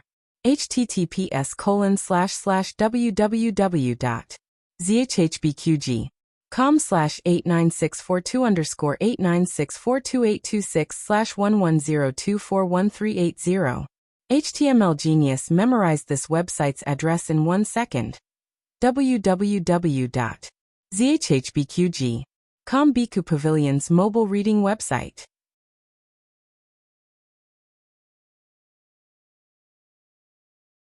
Chapter 426. The latest chapter of this book is not finished yet. For more exciting content, please scan the QR code below to download the app. Novels are updated even faster. Millions of novels are free to read. Novels with connotations that can't be found online are all available here. King Ning suddenly reached out and grabbed the crown prince consort's neck, pressing her against the tree. Speak clearly. The crown princess seemed to know that he wouldn't really strangle her near the throne room, so she wasn't afraid. She sneered. Say what? Say that you didn't kill Xiaoheng, or that Xiaoheng didn't return to the capital alive. Saying this, she removed his hand from her neck. Chunying, let's go. Chunying guiltily glanced at the two of them before leaving with the crown prince consort in small steps. Ning Wang supported himself with one hand on the tree, his eyes cold. Qi Fei, he called. The trusted aide called Qi Fei flashed over and cupped his hands. Master. Ning Wang put down the hand on the tree and looked coldly in the direction of the throne room. His thin lips opened slightly. Go investigate who entered and left the throne room in the past hour. Yes. Qi Fei moved quickly. He contacted their spies in the court and found the list of names that Ning Wang needed almost effortlessly. On the carriage, Qi Fei reported the names to Ning Wang. Grand Secretary Kong of the Cabinet, Minister Su of the Ministry of War, Minister Zhao of the Ministry of Works, Grand Secretary Yuan, Chancellor Hua, Xiao Xiuzhua. Ning Wang's hand that was stroking the jade ring on his thumb paused. Chancellor Hua and who? Qi Fei said. Xiao Xiuzhua of the Hanlin Academy, this year's top scholar. I think he's called Xiao Lulang. Ning Wang was pensive. That person who looks like the young Marquis? Qi Fei nodded. Yes, it's him. Xiao Liulang's appearance was no secret in the court. The common people might not have heard of it, but people like Ning Wang's crown prince had heard of it. He was born in the countryside, but he passed all the trials and entered the Imperial College with excellent results. In the first spring examination, he became the top scholar. Some people said that his results were obtained by relying on his relationship with Marquis Xianping. Marquis Xianping had lost his beloved son, and coincidentally met someone who looked so similar to his son. So it was inevitable that he would place his love on him. No one suspected that he was Xiaoheng because Xiaoheng was already dead. This was what everyone believed without a doubt. As for Xiao Lulang, Prince Ning actually knew more than ordinary people. For example, the Empress Dowager was not recuperating in the temporary imperial residence. She was wandering among the commoners. During that period of time, she was rescued by Xiao Lulang and Gu Jiao. It was not important whether Xiao Lulang relied on his own power or the emperor, or the Empress Dowager's favor. If he wasn't the real Xiaoheng, Prince Ning wouldn't care about him. Xiaoheng was dead, so no matter how much Xiao Lulang resembled Xiaoheng, he would not be Xiaoheng. However, if Xiaoheng didn't die, then only Xiao Lulang would be Xiaoheng. Master, there are a few more, do you want to hear them? Qi Fei asked. No need. Prince Ning rubbed the jade ring on his thumb. Investigate the relationship between Chancellor Hua and Xiao Lulang. He couldn't determine whether Wen Linlong's words were true or not, so he couldn't just listen to her side of the story. It wasn't hard to investigate this. Before returning to the Imperial College, it was still relatively easy for the old chancellor to hide his whereabouts. However, now that he was an official in the Imperial Court, He stepped into the eyes of the common people and left more clues. In addition, the people in the Imperial College all thought that the old chancellor was in contact with Xiao Lulang, because he felt that he looked like his beloved disciple who had already passed away. No one doubted him, so he naturally didn't have to spend too much effort to hide it. In just 2 days, Qi Fei had found out about the fact that the old chancellor lived next door to Xiao Lulang. He calls the old chancellor Grandpa Gu, Qi Fei said. Prince Ning frowned. If he didn't remember wrongly, Xiao Lulang and Gu Jiao called the Empress Dowager Grandpa. The Empress Dowager and Chancellor Hua. Prince Ning furrowed his brows in annoyance. Continue. Yes, Qi Fei said. It was Xiao Liulong's family who moved to Jade Water Alley first, and then Chancellor Hua moved there. Prince Ning said. Was it before or after Chancellor Hua returned to the Imperial College? Qi Fei said, before. A bold guess suddenly rose in Prince Ning's heart. After Xiao Heng died in the fire, Hua Xian's heart was like dead ashes, and he resigned and left the capital. Prince Ning originally thought that Hua Xian returned to the capital because His Majesty invited him to come out of retirement again. But now it seemed that this might not be the case. He returned to that sad place of the Imperial College because of Xiao Lulang, that place that burned his beloved disciple to death. How did he have the mood to go on duty every day? It was obvious just by looking at Princess Xinyang. She still didn't dare to return to the princess estate, because she was afraid of being hurt by the scene. In the past, Prince Ning had overlooked this detail because he firmly believed that Xiao Heng was dead, and he would no longer suspect anything related to Xiao Heng. Now that he thought about it, it really was full of flaws. If Xiao Heng was still alive, then Chancellor Hua's actions and reactions would all make sense. Prince Ning rubbed his jade thumb ring, his gaze deep. Xiao Heng, young Chancellor, young Marquis. Hanlin Academy. Lulang, Lulang, Lulang. Xiao Lulang abruptly woke up from his sleep. He opened his eyes and looked up, only to see Ning Ziyuan standing in front of his table with a stunned expression. He didn't have time to withdraw the hand that was poking his shoulder. Are you okay? Ning Ziyuan looked at him strangely. You're sweating all over. Are you not feeling well? Did you not rest well last night? Xiao Lulang answered vaguely. I slept late. Ning Ziyuan suddenly understood. No wonder. I was wondering why you didn't come out after so long. Don't do this next time. If Scholar Han catches you, you'll be in trouble. Xiao Lulang didn't doze off when he was on duty, but when it was time to leave, he lay on the table for a while. He didn't expect that he would dream of the fire on New Year's Eve. He hadn't dreamed of that fire for a long time, and thought he had almost forgotten. However, the fire and despair in the dream were so clear that it was suffocating. Did you come to see me for something? Xiao Lulang asked. Can't I come to see you for nothing? Ning Ziyuan raised his eyebrows and smiled. I really have something to tell you. There's a drinking party tonight, do you want to go? I'm not going. Xiao Lulang refused without thinking. Ning Ziyuan clicked his tongue and said, Hey you brat. I'm doing this for your own good. Scholar Han is going too. It's a proper place. Don't you want to fight for the position of attendant? You have to build a good relationship with Dr. Han. No. Xiao Lulang still refused. Fine, fine, fine. You're so young, but you're more afraid of your wife than I am. Ning Ziyuan muttered and went to the party alone. On the other side of the clinic, Gu Jiao also had a dream. She hadn't had a dream in a long time. This time, as expected, she dreamed of Xiao Lulang again. Xiao Lulang left the Hanlin Academy after his shift ended. It was snowing heavily. Xiao Lulang went to the biscuit shop that sold preserved vegetables and bought a few raw preserved vegetable biscuits. He packed them in a food box and brought them home. On his way home, he was chased by a group of assassins. Xiao Lulang wasn't a martial artist, so he couldn't beat them. However, he relied on his wisdom to get rid of the assassins. Unfortunately, he fell and fainted on his way out. He also injured his hand. Because he missed the best opportunity for treatment, his right hand was crippled by the time he was sent to the clinic. After waking up, Gu Jiao was very calm. As expected of my husband. Enemies can't hurt you, but you're so rebellious. It was snowing. It was still early. It was only August.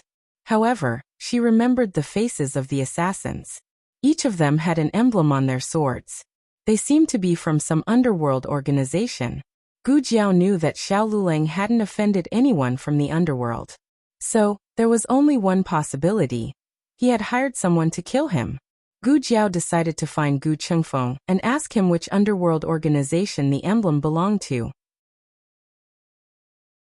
She wanted to know who would want to kill Xiao Luleng in a few months.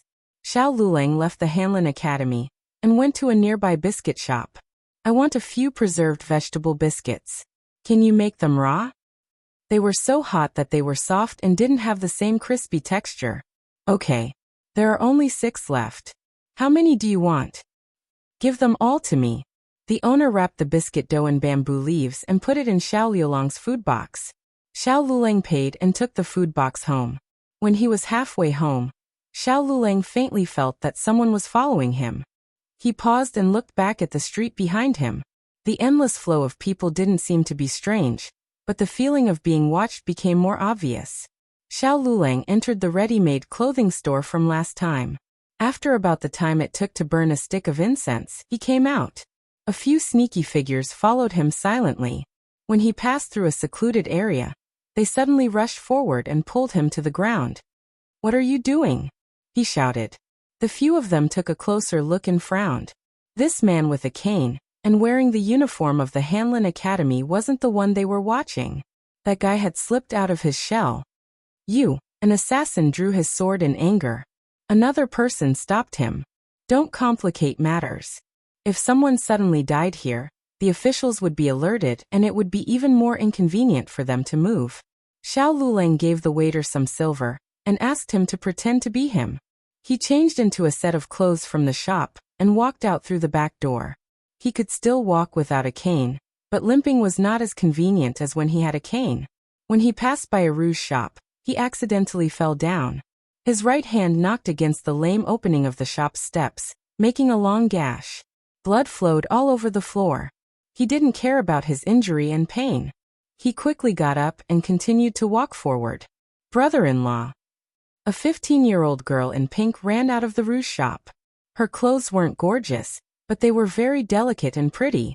Xiao Luleng didn't seem to hear her call him brother-in-law, and continued to walk forward.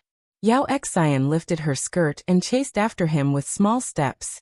When she was about to leave the alley, she stopped in front of him. "Brother-in-law, it's really you. Do you still remember me? I've been to Baishui Alley. I'm Xi." Yao Xian was Yao Shirgija's daughter. Strictly speaking, she should call Xiao Luleng cousin-in-law. She didn't need to use the word cousin-in-law. Xiao Luleng frowned. It didn't matter if he remembered her or not. He didn't plan on paying attention to her. Yao Xian didn't seem to notice Xiao Liulong's alienation. Her eyes swept over and found his hand dripping with blood. Her beautiful face turned pale as she said, "Brother-in-law, what happened to your hand? Are you injured? Where did you get injured?" Xiao Luleng didn't even look at her as he continued to walk forward. Yao Xian became anxious and reached out to grab him. Xiao Luleng dodged and fell again. "Yao Xian." Yao Xian squatted down in guilt. I'm sorry. Brother-in-law, I didn't do it on purpose. I didn't want to push you. Were you scared by me? Your hand." With Xiao Liulong's fall, his hand extended to the ground and bled even more. Yao Xian quickly reached out to help him up. "I'll send you to the clinic." "No need." Xiao Luleng said indifferently, "Don't touch me." Yao Xian's hand froze in midair. Being rejected was always awkward. Most people would have already left in embarrassment, but Yao Xian didn't. She held back all the awkwardness and embarrassment. Pinching the handkerchief in her hand, she lowered her head and tucked a strand of hair behind her ear. She softly said, You're injured so badly. At least let me bandage it for you." This was the shy and timid appearance of a young girl. When a woman tried to seduce or get close to a man could only pretend not to understand. Xiao Luleng originally only felt unfamiliar and alienated with Yao Xian. But now his eyes were a bit colder. He looked at her coldly. "You want to be my concubine?" Yao Xian had never expected that this man would suddenly say such a thing. She was completely stunned. Xiao Luleng sat on the cold ground and looked at her with a cold smile. "What? Did I say something wrong? You don't like me? You don't want to climb into my bed? Yao Xian's entire face turned red. She couldn't tell if it was because she was embarrassed or not. From the first time she saw him, her heart had been captivated. She thought that she would forget about him when she went back, but all she thought about was that incomparably handsome face. He was also the new top scholar, and was the emperor's most important official. Even if she had to be his concubine, she would be willing. It was just that his words were too embarrassing and a little disrespectful. This was the real Xiao Lulang. He wasn't a modest gentleman, nor was he a kind classmate. He wasn't even a good person. He was just an evil person with a dark heart. He didn't have any sympathy for the fairer sex, nor did he have any gentlemanly demeanor. He only suppressed his evil and gave Gu Jiao the Xiao Lulang she wanted to see. She wanted him to study, so he went to study. She wanted him to have friends, so he went to make some friends. She wanted him to be a good official, so on the surface, he was a fair and honest official. What was respect? He didn't understand. Yao Xian wasn't worthy. The words of climbing into his bed made Yao Xian feel a sense of humiliation that she had never felt before. Her eyes turned red as she said, I sincerely admire brother-in-law. Even if brother-in-law doesn't have any feelings for me, you don't have to humiliate me like this. Sincerely? Xiao Lulang gave a cold smile and pointed to the other side of the alley. Over there are people chasing after me. If you go and lure them away, they may or may not kill you. It all depends on your luck. Do you dare to go? Yao Xian's face turned white. Xiao Lulang sneered and used the hand that wasn't stained with blood to stand up. Yao Xian quickly said, It's not that I don't dare. It's just that it's useless even if I go. I won't be able to hold them back, and will only expose brother-in-law. Xiao Lulang threw a nail at her. Pick it up. Yao Xian didn't understand and picked it up. Xiao Lulang said coldly, Swallow it. Ah. Yao Xian was so frightened that she threw the nail in her hand, and it smashed into the blood on the ground. Xiao Lulang snorted, sincerely. Yao Xian said unwillingly, Has my cousin swallowed a nail for you before? She hasn't. Xiao Lulang looked at the noisy street. I can't bear to do it. If she had to swallow it, it would be me swallowing it for her. Lunatic. This man is a lunatic. Digression. Jiao Jiao. I heard that you are a treacherous official? Beauty Xiao. Oh. No, I'm obviously a good official. I heard that you're a hero of the martial arts arena? Jiao Jiao. Oh. Oh no, I'm obviously a virtuous lady. What were they thinking when they said that she drugged him and climbed into his bed? Was Lulang the kind of male lead who would give others a chance? The latest chapter of this book is not finished yet. For more exciting content, please scan the QR code below to download the app. Novels are updated at a faster rate. Millions of novels are free to read. Novels with connotations that can't be found online are all available here. https://www.zhhbqg.com/89642_8964286/1102155151. HTML Genius memorized this website's address in a second. www.zhhbqg.com Bikuga mobile reading website.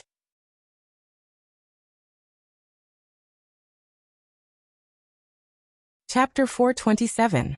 The latest chapter of this book is not finished yet.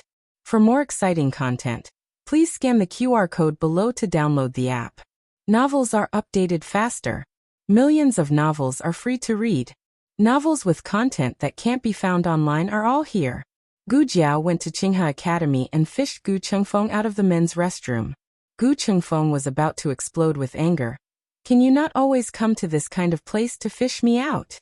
If this happened a few more times, he would have erectile dysfunction.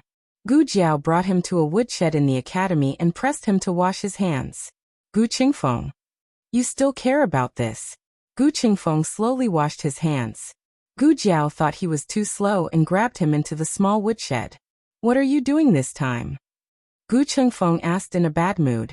Last time, he risked his life to help this girl empty Ning Wang's little treasury, but in the end, not even a single gold bar was given to him. He worked as a porter for her for free. He finally managed to hide one, but in the end, it was taken out by little Jiu's eagle. Even the eagle was the same as her. Are you angry? Just say if you're angry. I have something to ask you. Gu Jiao casually broke off a branch and squatted on the ground to draw the emblem of 2 blades. Do you recognize this? Gu Qingfeng was still complaining about the gold bar.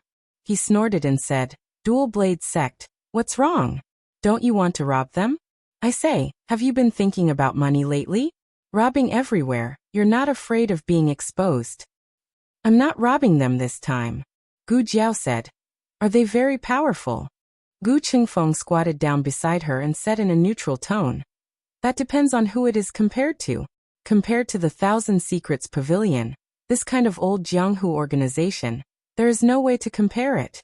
However, among the new sects that have risen in recent years, it can be considered relatively outstanding. Why are you asking about this? Gu Jiao said. It's nothing. This sect may offend me in the future. What do you mean by may offend you in the future? Do you know them? Do you know divination or do you know how to dream? Gu Jiao also asked for the Twin Blades sect's address and roughly understood their general situation.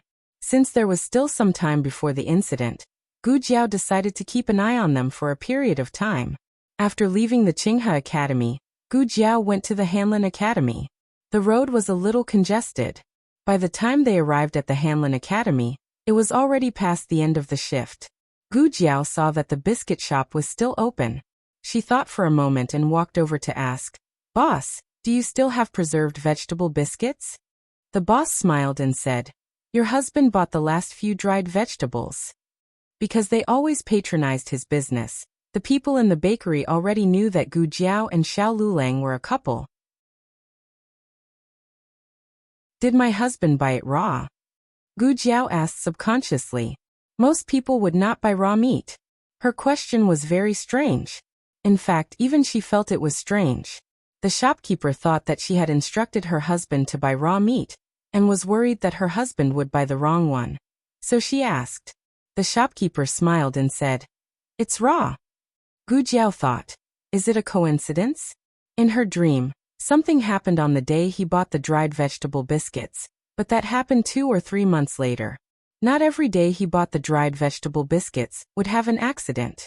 Even though she thought this, Gu Jiao still went to the place where he had an accident. It was an old rouge shop. Its business had been snatched up by the surrounding shops, so there were very few customers coming in and out. Perhaps it was because of this that the scene was well preserved. No one had discovered or destroyed it. Gu Jiao saw the dried bloodstains on the ground. Gu Jiao crouched down and carefully looked at the traces of the bloodstains. In her mind, she couldn't help but imagine the scene of him falling down again and again. Yes, he fell down twice. The first time was when he knocked on the door of the shop, cutting the web between his thumb and forefinger and his arm. The second time was when he fell on the ground a few steps forward. There was a bloody handprint where he supported himself. In her dream, he only fell once. It was a world of ice and snow. He fell quite miserably and fainted on the spot. What's going on? Did the things in the dream happen in advance? This was the first time Gu Jiao encountered this kind of situation. She didn't have any experience and didn't know if her guess was right. This bloodstain could be someone else's. If it's a mistake, then it's a mistake. She definitely couldn't gamble with Xiao Liulang's life. It would be best if it wasn't Xiao Lulang. If it was, then it wouldn't delay the time to save him. His hand couldn't be crippled, and his life couldn't be lost. Gu Jiao followed the trail of blood all the way. When she found a sparsely populated old street, the blood trail suddenly disappeared. There were 2 possibilities. 1, the bleeding stopped. 2, he was kidnapped here. Moreover, it wasn't by Qinggong, but by a carriage. Using Qinggong in broad daylight would be easy to be discovered, and there would still be some bloodstains left behind. But Gu Jiao didn't find anything even after searching the outer walls. With her husband's unlucky body, it was unlikely that the bleeding stopped. It was more likely that he was accidentally kidnapped. Gu Jiao's guess was right. Xiao Lulang was indeed unlucky to be kidnapped. He had clearly shaken off those assassins, and went to hire a carriage. Xiao Lulang hadn't been to that old street for a long time, so he didn't have a deep impression of it. Thus he found a carriage and asked for directions. The carriage he asked for just happened to be the assassin's carriage. This was what it meant to wear out iron shoes in fruitless searching for something, only to find it without any effort. The assassin opened the window with a dumbfounded expression. What the hell was this? Xiao Lulang was so unlucky as he was kidnapped by the assassin into the carriage. There were a total of 4 assassins. 2 were driving the carriage outside, while the other 2 were keeping an eye on Xiao Lulang. Xiao Lulang was tied up and blindfolded. They didn't plug the cloth. If it was too thin, he would be able to spit it out. If it was too thick, he would suffocate. Isn't there still air through his nose? Assassin B asked. Assassin A glared at him and said, what if his nose is blocked? Did you forget how that person died last time? Assassin B recalled a hostage they had captured. They had stuffed his mouth, but his nose was blocked. In the end, he died halfway through. Assassin B didn't say anything. Assassin A's knife pointed at Xiao Liulang's handsome face and threatened, don't make a sound. Do you hear me? If you dare to make a sound, I'll cut off your tongue. Xiao Lulang leaned against the wall of the carriage and ignored him. He couldn't see and couldn't walk, but by listening to the sounds on both sides of the street and smelling the fragrance coming from the shops, he could roughly guess that the carriage was going through Luoyang Street and was approaching the East City Gate. Could it be that they wanted to take him out of the city? Xiao Liulang's guess was quickly confirmed. He heard the unusual sound of horse hooves. This was the sound of horse hooves stepping on the official road near the city gate. When it was almost their turn, a group of armored horses suddenly rushed over. Judging from the sound of horse hooves and armor, it seemed to be the Imperial Guards of the palace. The leader of the Imperial Guards said, anyone who leaves the city will be strictly checked. Brother, why is there suddenly a strict check? Assassin B asked in a panic. Could it be that we've been exposed? It can't be that fast. Xiao Lulang also felt that it was strange. Only the Emperor and the Empress Dowager could mobilize the Imperial Guards. He had just been captured, but the Emperor and the Empress Dowager already found out? It was not too late. Even if he didn't go home, he wouldn't be thought to have been captured by the assassins. Xiao Lulang couldn't figure out the problem, so it was even more impossible for the assassins to figure it out. But it was one thing to not figure it out, and another to have a way to deal with it. Hit his acupoints. Assassin A said. Assassin B hit Xiao Liulang's acupoints. Assassin B seemed to have realized something. He scratched his head and said, brother? If you can hit his acupoints, why did we waste time to kidnap him? Assassin A said, no one will think you're mute if you don't talk. Xiao Lulang, who had been hit on his acupoints, could not move or make a sound. The cloth covering his eyes was pulled off, and in the next moment, something cold was stuck to his face. It was the rumored human skin mask. Of course, it was not made of human skin. The original material was fish skin. It was just that it had been processed to look like human skin. This kind of mask had some flaws up close, but from a distance, it could almost be mistaken for the real thing. Perhaps the Imperial Guards did not expect the people of Jianghu to use such an evil method. They successfully left the city. Brother, it's not good. The soldiers have also left the city. They're coming. Assassin B looked at the Imperial Guards who had also left the city and said. Assassin A frowned and looked at Xiao Lulang. He said, we can't be discovered so quickly. Forget it. They might not be looking for him. Just be careful. Assassin B asked. Then, are we still going with the original plan? Assassin A thought for a moment. He was still a bit worried about the Imperial Guards. He said, take the small path. The group gave up on the main road and changed to a small country road. They passed through a small village and waited for the Imperial Guards to leave before returning to the main road. Assassin B said in a small voice, let's go slower. If we go faster, we'll run into the Imperial Guards in front.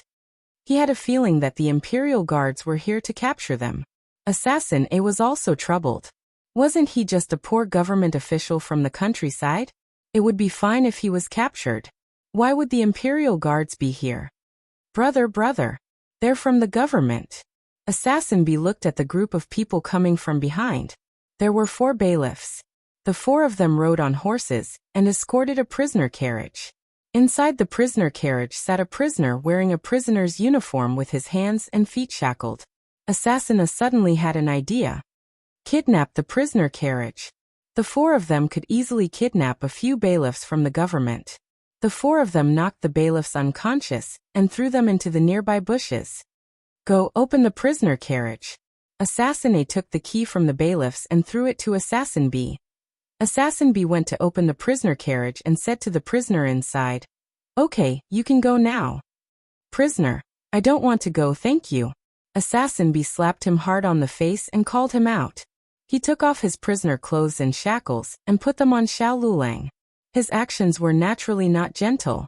Xiao Lulang's hand was already injured. After being treated so rudely, the wound that had just scabbed over was torn open again. Blood flowed all over the ground. Assassin A complained, "Be careful. Don't kill him before you get the money. Find something to bandage him." Where would there be anything to bandage him? Assassin B tore off a piece of Xiao Liulang's uniform and wrapped it around him. The assassins changed into bailiffs' uniforms and rode on the bailiffs' horses. They brazenly went to their destination. The assassin's bandage was not very good. Xiao Liulang's wound was still bleeding. His pressure points had been sealed, so he could not wrap the cloth tighter around him. The carriage traveled a bit on the official road. They ran into Minister Zhao of the Ministry of Works, who had just returned from outside. Minister Zhao was also participating in the examination of the 6 ministries. Xiao Lulang was the invigilator, so the two had met before. Xiao Lulang tried to ask Minister Zhao for help. Perhaps Assassin B's pressure point sealing was not good enough. Xiao Lulang was already able to move slightly. However, he was not sure if this move would be enough to attract Minister Zhao's attention. He was very careful. The prisoner carriage jolted and he fell forward. It looked like he did not sit properly and fell down. His shoulder and head heavily hit the prisoner carriage. The loud noise startled Minister Zhao, who lifted the curtain. However, he only glanced at the prisoner carriage before putting the curtain back down. It was clear that he did not plan on interfering with the work of the other government offices, so he did not suspect anything. The two sides quickly passed each other. Minister Zhao's carriage was far away. Xiao Lulang knew that his hope had been extinguished. This might be his last hope, because they were almost at their destination. "Big brother, look. We're almost there. It's right in front." Assassin B was so excited that he almost rushed out on his horse. Assassin A stared at him. "Don't mess around. Be careful of attracting the Imperial Guards." Right. We can't attract the Imperial Guards." Assassin B giggled as he agreed. The group of people followed the official road to a T-junction. They did not continue on the official road, but turned into a small road. Right at this time, another carriage came from the other side of the official road. Xiao Lulang only lightly swept his eyes over it, and his body froze. He suddenly did not care about hiding the fact that he could move slightly. He turned his face and lowered his head, trying to not let the other party see him. He had forgotten that he was wearing a human skin mask. So what if they saw him? They wouldn't recognize him. "Princess, there's a prisoner's carriage in front." In the carriage, Yujin whispered to Princess Xinyang. Princess Xinyang said, "Then go slower. Let the prisoner's carriage pass first." "Yes," Yujin answered. She lifted the curtain and said to the coachman, "Go slower." The coachman slightly tightened the reins and slowed down. After the prisoner's carriage passed, they continued to speed up. Long Yi spurred his horse and also followed them. Suddenly Long Yi stopped. Princess Xinyang did not hear the sound of Long Yi's horse. She frowned and lifted the curtain to take a look. Sure enough, Long Yi's figure was nowhere to be seen. "Stop," Princess Xinyang said. "Yes." The coachman stopped the carriage. Princess Xinyang signaled Yujin to open the rear window. Yujin opened the curtain and opened the rear window. Princess Xinyang saw Long Yi riding the carriage and stopping at the intersection. He stared at the prisoner's carriage without blinking. Princess Xinyang looked at the prisoner's carriage. Her expression did not change at all. She said, "Long Yi, let's go." Long Yi did not leave. In the prisoner's carriage, Xiao Lulang dripped blood. Drop by drop, it all spilled on the road. Long Yi got off the horse. Princess Xingyang coldly said, "Don't touch the prisoner's carriage." Shadow Dragon Guard would not disobey his master's orders. Princess Xingyang did not allow him to touch the prisoner's carriage, so he really did not touch it. The next second he slashed with his sword. The 4 assassins were chopped to death on the spot. Long Yi calmly put away his sword. He walked over and directly grabbed Xiao Liulong's cage. Princess Xingyang angrily looked at him. He rolled his eyes. Because his hands were busy, he could only use the tip of his foot to kick the carriage. It was as if he was saying, "Here, the prisoner's carriage is here. I did not touch it. What I touched was the cage." Digression. On 100 Ways to Anger Your Master to Death, give me a warm monthly ticket? The latest chapter of this book is not finished yet. For more wonderful content, please scan the QR code below to download the app. Novels are updated even faster. Millions of novels are free to read. Novels with connotations that cannot be found on the internet are all here. https://www.zhbqg.com/89642_896/110188676. HTML Genius will remember this site's address in 1 second. www.zhbqg.com Bikuj mobile reading website.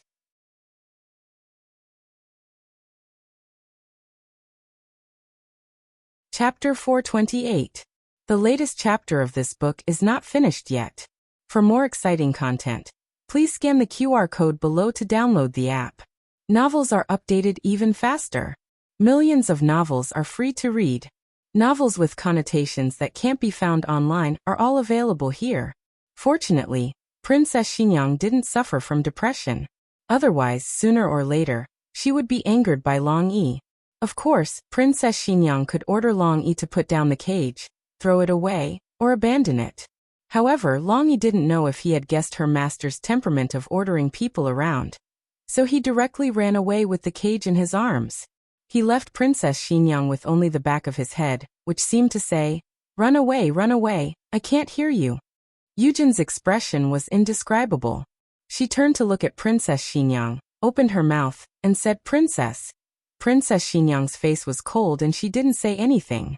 She casually put down the curtain. The imperial city was under martial law. Not only were there strict checks outside the city, but also inside the city. The guards guarding the city were on high alert. Suddenly, a strong wind blew, and it was as if an afterimage flashed in front of their eyes. The guards looked at each other in dismay. "What happened just now?" I don't know. Did you see it?" It seemed like something passed by, but it also seemed like it didn't. They looked inside the city. Where was the shadow of a person on the empty streets? So were their eyes playing tricks on them? Collectively playing tricks on them soon, Princess Xingyang's carriage arrived at the city gate. After checking the token, the guards respectfully saluted and let Princess Xingyang's carriage pass. At the same time, the imperial guards who went to chase after the assassins gradually realized that the assassins might not have gotten to the front. A group of people returned along the way. On the way back, they found the prisoner carriage that had been stolen, and the 4 bailiffs who were already cold. Another group of imperial guards found the real bailiffs who had been knocked unconscious in a bush 3 miles away.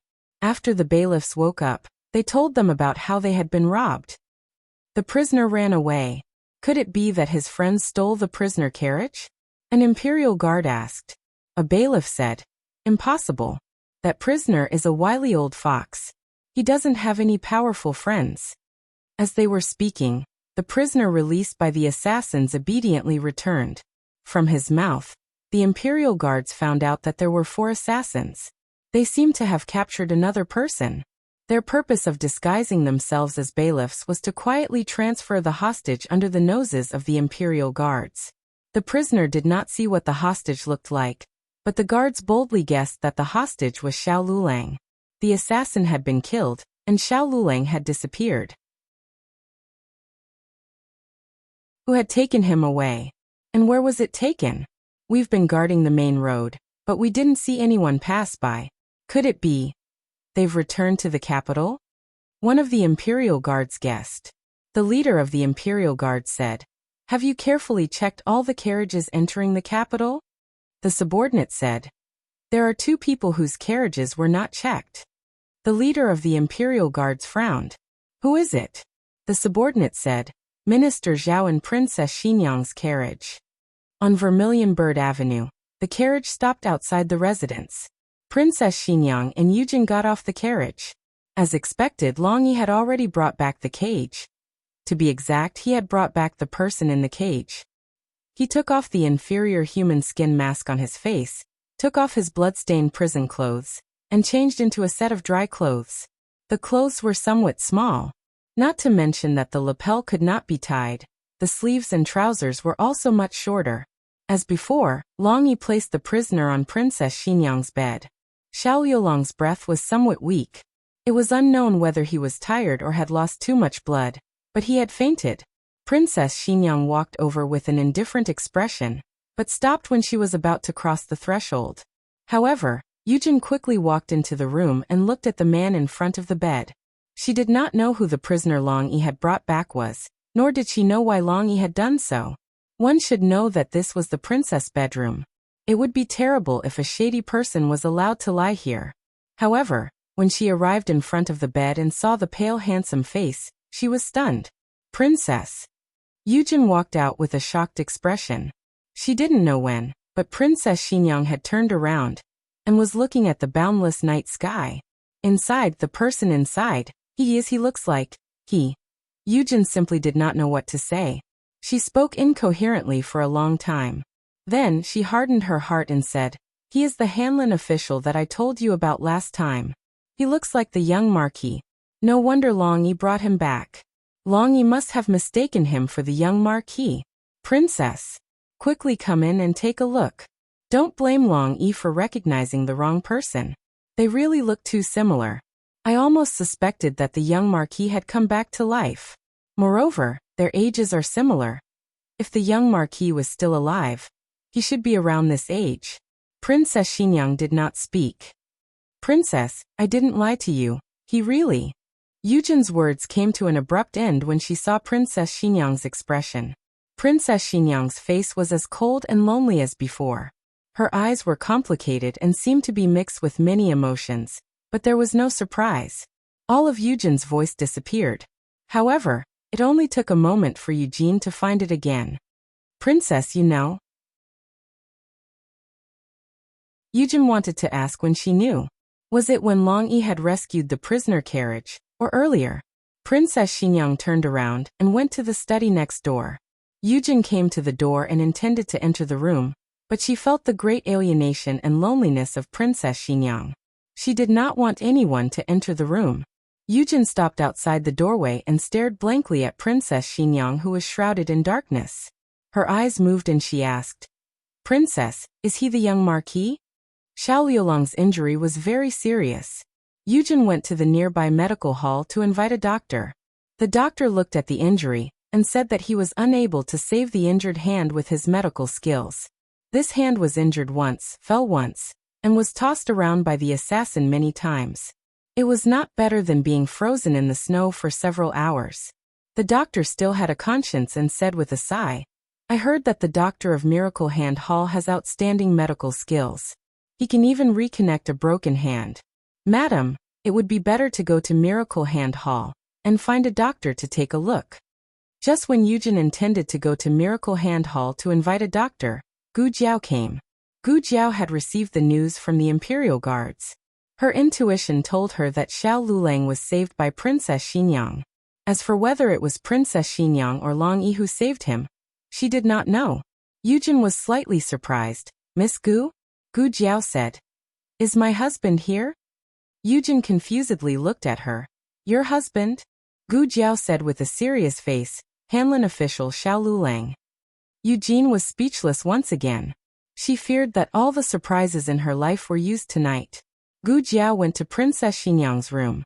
At this moment, she did not have time to ponder about Yujin or Princess Xinyang's psychological activities. She immediately checked Xiao Liulong's injuries. Just like in the dream, his right hand was injured. Even the location of the wound was exactly the same. However, he had encountered other things on the way, so his injuries were more serious than in the dream. At this point, she was finally able to conclude that the matter in the dream had been brought forward. She just couldn't figure out why it was brought forward. Gu Jiao opened the small medicine box and took out disinfectant to clean Xiao Liulong's wound. The place that had scabbed over with great difficulty once again oozed blood. Gu Jiao smelled the scent of fresh blood. She closed her eyes and began an arduous cultivation.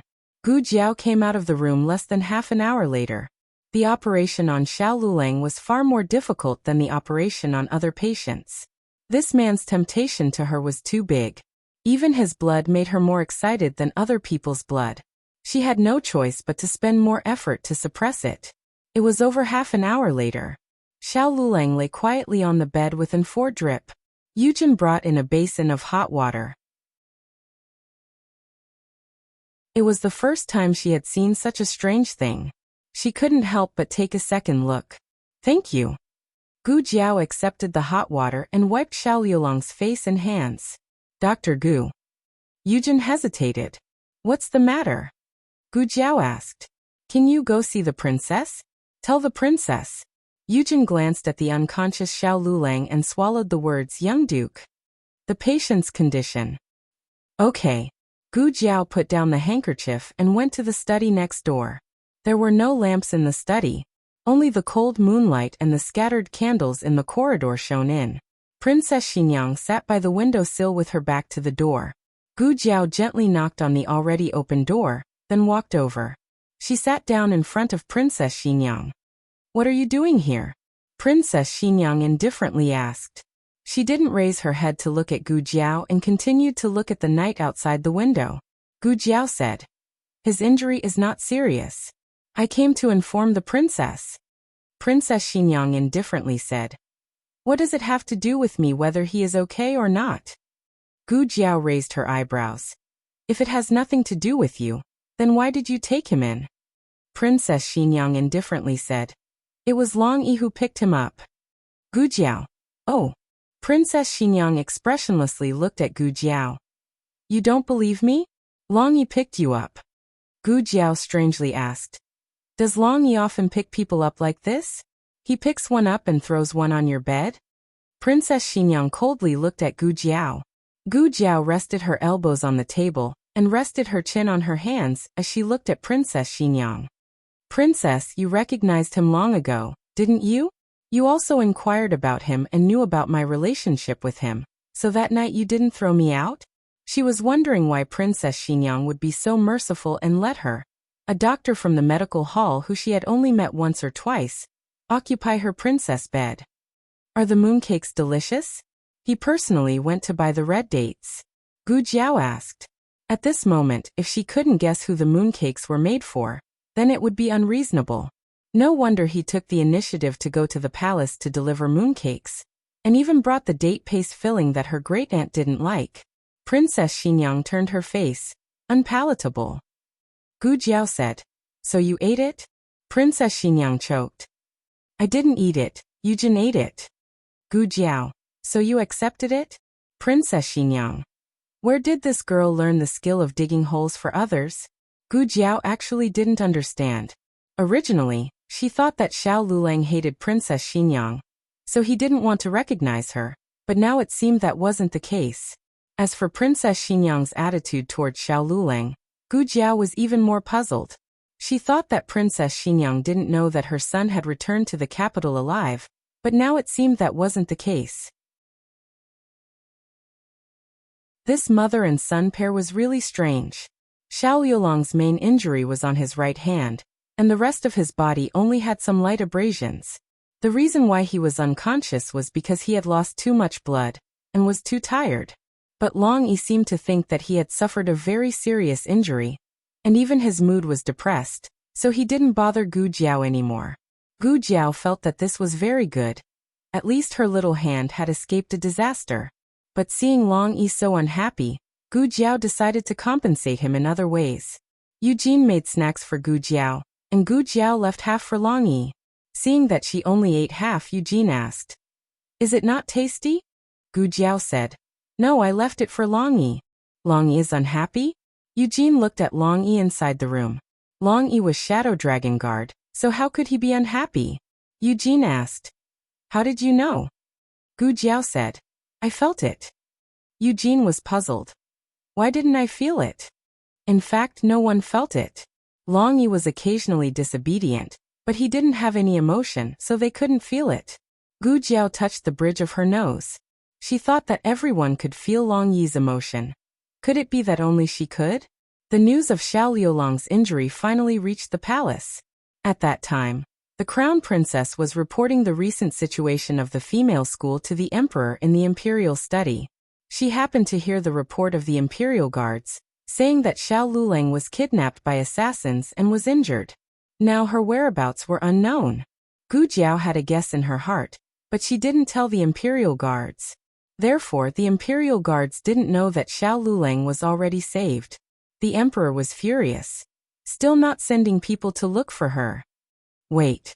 The emperor stopped the imperial guard leader who was about to retreat.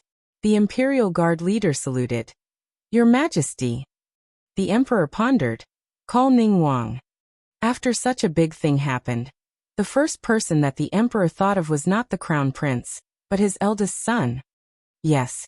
After coming out of the imperial study, the crown princess's face was pale. Crown princess. Chunying followed behind her and looked worriedly at her, who looked like she would collapse in the next second. She said in a small voice, You are injured, and the crown prince said to let you stay in the eastern palace to recuperate. Why are you in such a hurry to come here? The crown princess didn't answer her and asked in a daze. Chunying, did you hear what I said just now? Chunying didn't answer. The crown princess indeed felt that her body couldn't take it anymore. She reached her hand to the side, to Chunying. A large and powerful hand supported her arm. When that scorching body temperature burned her skin through her thin clothing, her body stiffened, and she suddenly turned to look at the other person. When she saw who it was, she suddenly broke free from the other person's hand and retreated a few steps. Chunying, she called. However, Chunying had already retreated somewhere. Ning Wang walked forward unhurriedly and looked behind her.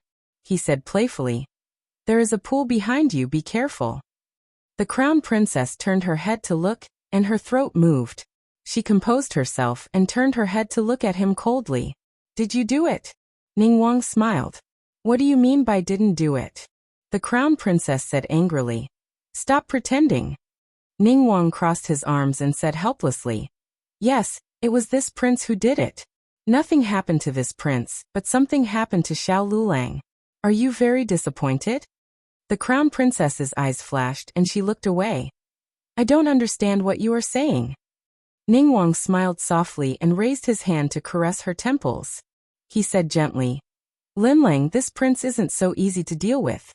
If you think you can use Xiaoheng and Princess Xinyang to get rid of this prince, then you are too naive. This prince won't bicker with you this time, but there won't be a next time, understand? The newest chapter of this book is not finished yet. For more exciting content, please scan the QR code below to download the app. Novels are updated at a faster rate. Millions of novels are read for free. Novels with connotations that can't be found online are all here. https://www.zhhbqg.com/89642_8964226/110164052. HTML Genius remembers this website's address in 1 second. www.zhhbqg.com Biku Pavilion's mobile reading website.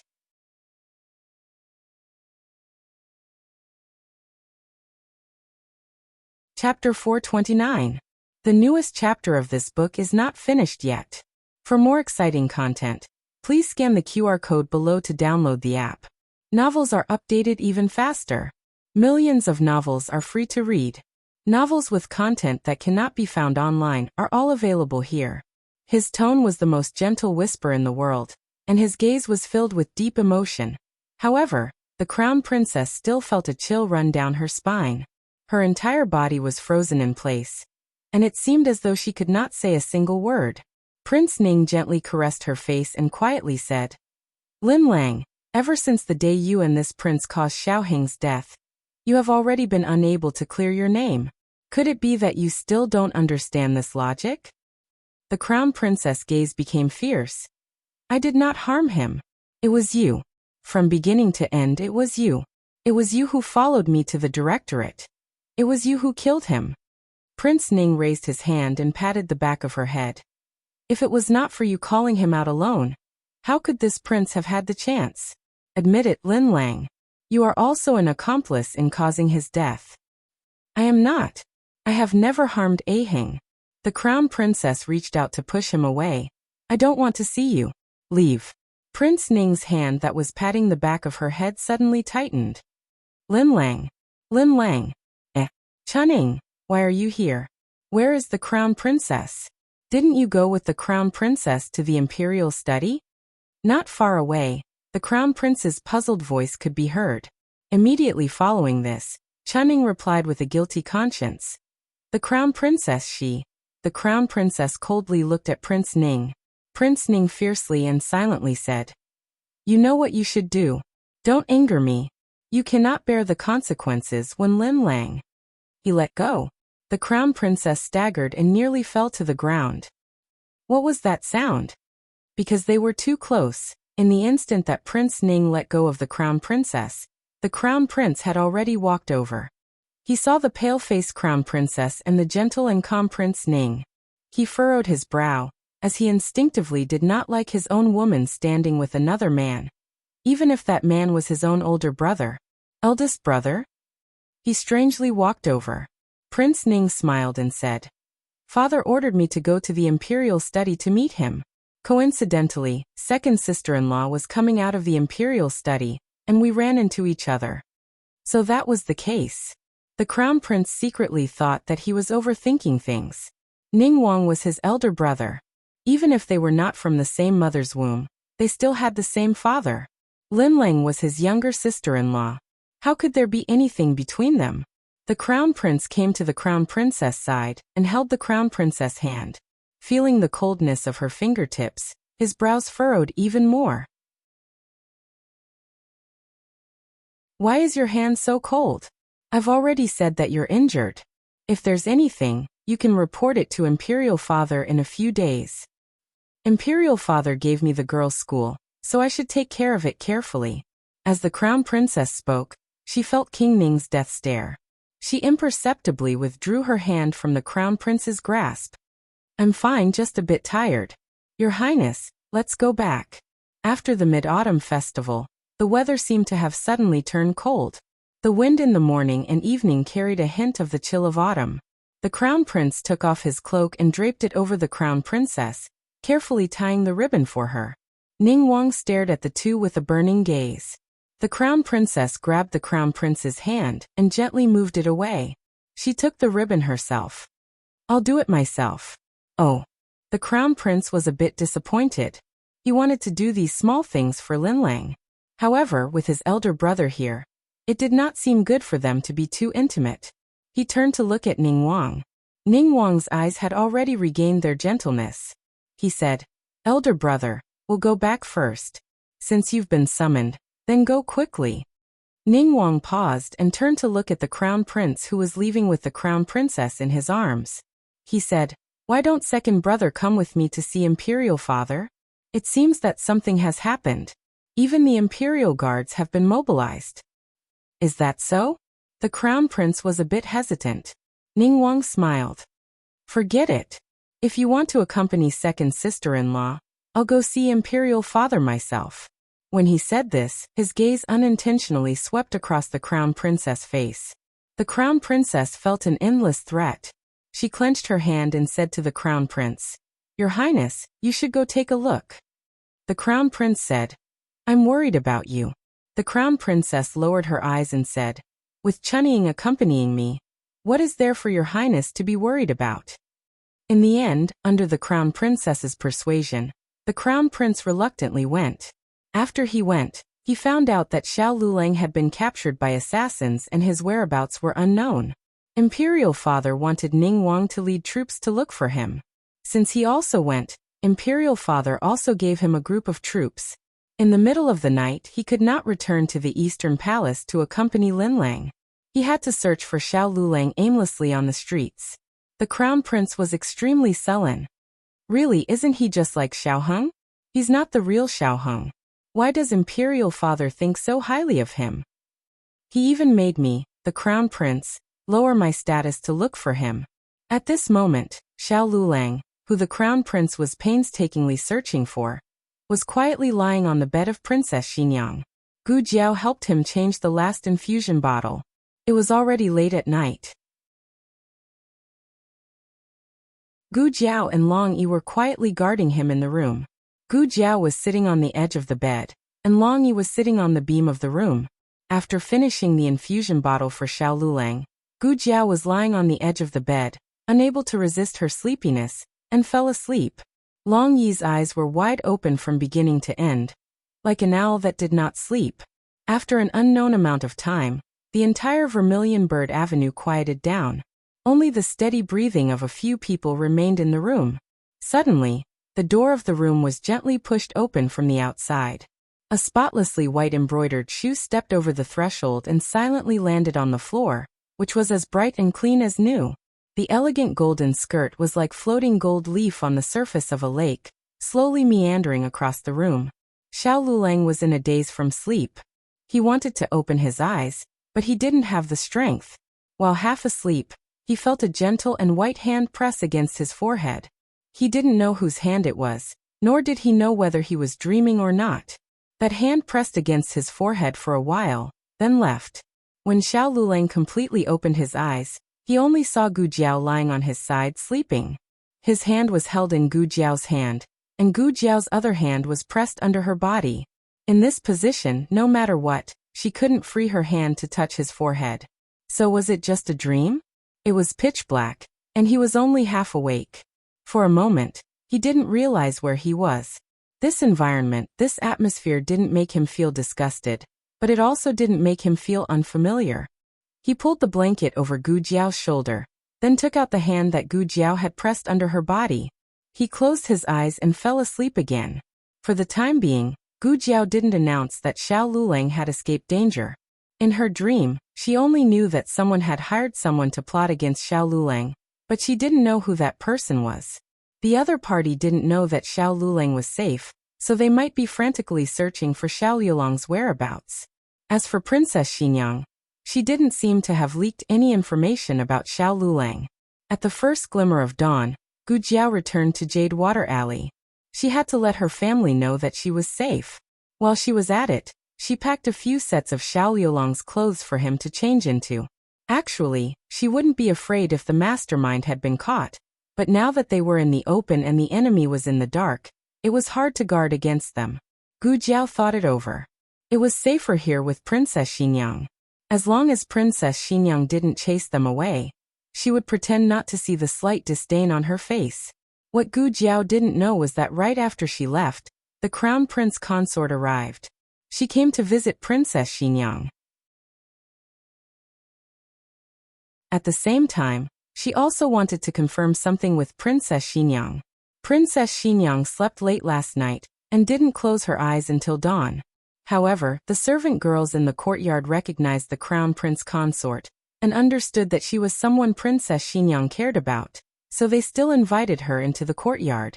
This servant will call Lord Yujin. The servant girl was furious. The crown prince consort said, "No need. You can go do what you need to do. This consort will go find Yujin." Yujin was currently drying clothes in the inner courtyard. She held the position of 6th rank official in the Household Orders Department of Princess Xinyang's estate. 6th rank wasn't considered too high a rank in the capital, but it was a different story if she was Princess Xinyang's trusted official. For as long as the crown prince consort could remember, Yujin had been by Princess Xinyang's side, and was one of Princess Xinyang's closest people. Lord Yujin. The crown prince consort walked over and greeted her politely. With Yujin's status, there was no need for her to personally do this kind of drying work. The crown prince consort couldn't help but take a second look. Then she froze. It was a man's clothing. Princess Xinyang had hidden guards, But the crown prince consort didn't believe that Yujin would wash the clothes of a hidden guard. Has the Marquis returned? The crown prince consort's first reaction was that Marquis Xianping had returned to the capital to reunite with Princess Xinyang. Even though they didn't get along, they were still husband and wife. It wouldn't be strange for Marquis Xianping to come here. No. Yujin shook her head. She didn't know how to explain. This was Xiao Liulong's clothing. After a night of thinking and observation, Yujin could more or less confirm Xiao Liulong's identity. But the princess hadn't said anything yet, so she couldn't say it now. When the crown prince consort saw that Yujin couldn't answer, some rumors she had heard flashed through her mind. Princess Xinyang and Marquis Xianping didn't get along. Marquis Xianping was promiscuous outside, and Princess Xinyang also had her own gigolo. Of course, this was just a rumor. The crown prince consort never believed it. But this man's clothing. Don't misunderstand. It's not the princess, it's me. Yujin decided to take the blame herself. A strong hint of astonishment flashed through the crown prince consort's eyes. Yujin cleared her throat and said, "Please keep this a secret for me, crown prince consort." The crown prince consort came back to her senses. Speaking of which, this Lord Yujin was an extraordinary woman. She had never married. If she was outside, she might be criticized behind her back. But because she was in the Princess Fu and had Princess Xinyang's protection, no one dared to embarrass her. This could be regarded as a good opportunity to win over Yujin. The crown prince consort smiled and said, "Lord Yujin, rest assured. I didn't see anything today." With crown prince consort's words, "I'm relieved." Yujin simply smiled more unsightly than crying. Princess Xinyang was still sleeping, so she couldn't wake her up. The crown prince consort asked herself whether she had such big face, so she decided to come again another day. She bid farewell to Yujin, and when she passed by the room of Princess Xinyang, she heard movement inside the room. She thought that Princess Xinyang had woken up, so she intended to enter the room to pay respects to Princess Xinyang. But Long Yi, who had jumped down from the beam of the room, firmly blocked the door. The latest chapter of this book is not finished yet. For more wonderful content, please scan the QR code below to download the app. Novels are updated even faster. Millions of novels are free to read.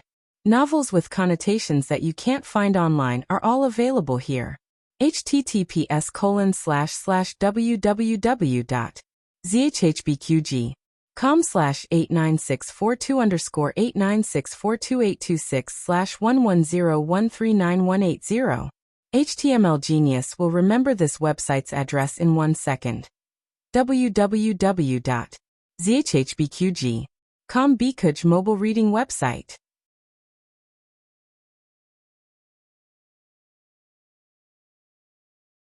Chapter 430. The latest chapter of this book is not finished yet. For more exciting content, please scan the QR code below to download the app. Novels are updated even faster. Millions of novels are free to read. Novels with connotations that can't be found online are all here. Crown Princess recognized him. That was the shadow guard who would rather give the 1,000-year-old ginseng to Gu Jiao than to her.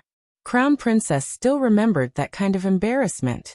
If this kind of disobedient guard was in the East Palace, he would have already been driven out by the Crown Prince. Crown Princess maintained basic courtesy on the surface. "I'll have to trouble you to pass on the message. I want to see the princess." Long Yi didn't move. Crown Princess choked. "I haven't seen you, and I shouldn't have done anything to make you unhappy. Is there any misunderstanding between us?" Long Yi continued to stand still. Crown Princess had never seen Shadow Guard Long Yi, so she didn't know that Long Yi was also one. She only thought that this person was deliberately opposing her. She thought that if Princess Xinyang really woke up, then she should have heard the movement at the door. Since she didn't come out, then she shouldn't have woken up. Forget it. Why would she bother with a shadow guard? She didn't lose her status. Crown Princess turned around and left. Just when she walked out of the courtyard, she unexpectedly encountered Gu Jiao, who had rushed over from Jadewater Alley. Crown Princess was startled. "It's you? Why are you here?" "You are." She looked at Gu Jiao, and again looked back at the house behind her, then asked with uncertainty, "Here?" Gu Jiao sized her up, clearly also wanted to ask why Crown Princess had come here. Crown Princess indifferently said, "This Empress is asking you a question." Gu Jiao raised her eyebrows. "Do I have to answer if you ask?" Crown Princess had hit a wall with Long Yi, so she had a belly full of anger. And now, being ridiculed by Gu Jiao, she couldn't help but become somewhat angry. "Miss Gu, you have the love of Empress Dowager and His Majesty, but how long will this love last? In the future, after Crown Prince ascends the throne, I will be the Empress. I have no intention to make things difficult for you, but you also shouldn't leave yourself with no way out." This familiar tone, this exact same choice of words and sentences. Where did she hear it? Ah, Ning Prince. So to say, in this world, how could there be a wall? How could there be a fire that could be wrapped in paper? When a person had an inexplicable relationship with another person, their every word and action would unconsciously reflect each other's habits. Yujin's appearance broke the tense stalemate in time. "Dr. Gu is here. Please come in and have a seat." She smiled and said to the Crown Princess, "Dr. Gu is the doctor this servant invited from the medical hall to treat the princess. So that's how it is." The Crown Princess withdrew her gaze from Gu Jiao's face. "Then I will come to see the princess when she wakes up." With that, the Crown Princess stepped over the threshold. The moment he brushed past Gu Jiao subconsciously asked, "Does Xiao Liulong's disappearance have anything to do with you?" Gu Jiao asked casually. Unexpectedly, the Crown Prince consort's body stiffened due to her guilty conscience. Gu Jiao perceptively caught her abnormality and grabbed her arm to pull her back. "Speak clearly." The Crown Prince consort's back hurt from slamming into the wall. Even worse, this posture caused her to feel offended. She said coldly, "Impudent." The guilty conscience in her eyes did not escape Gu Jiao's eyes. Gu Jiao grabbed her lapel and unceremoniously pushed her against the wall. She looked at her coldly. "I don't care if you are the Crown Prince consort or the Empress. Don't force me to do it." "You dare." Slap. Gu Jiao backhanded her and slapped her to the ground. Eugene sucked in a cold breath. The accompanying Eastern Palace guards charged in but were kicked out by Gu Jiao. Gu Jiao grabbed the Crown Prince consort from the ground. "Who did it? Was it you? Or did you have an accomplice?" The Crown Prince consort gritted her teeth. "I didn't do anything. Let go of me." Princess Xinyang was startled out by the huge commotion. "Stop." Princess Xinyang's long hair was loose. She should have just gotten out of bed and didn't have time to dress up. Gu Jiao would not stop. This time, it wasn't a small matter like using a cat to scare her husband. She really almost took her husband's life. She was very angry. The consequences were very serious. Gu Jiao grabbed the Crown Prince consort and pounded her to the ground. Princess Xinyang had never expected that Xiao Heng would marry such a rude and unreasonable woman. She sucked in a cold breath. "I told you to stop. Didn't you hear me? If you continue like this, I won't be polite." Gu Jiao was also angry. "Humph. Do what you want."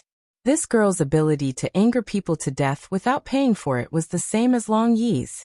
Princess Xinyang clenched her fists and shouted, "Long Yi, pull them apart."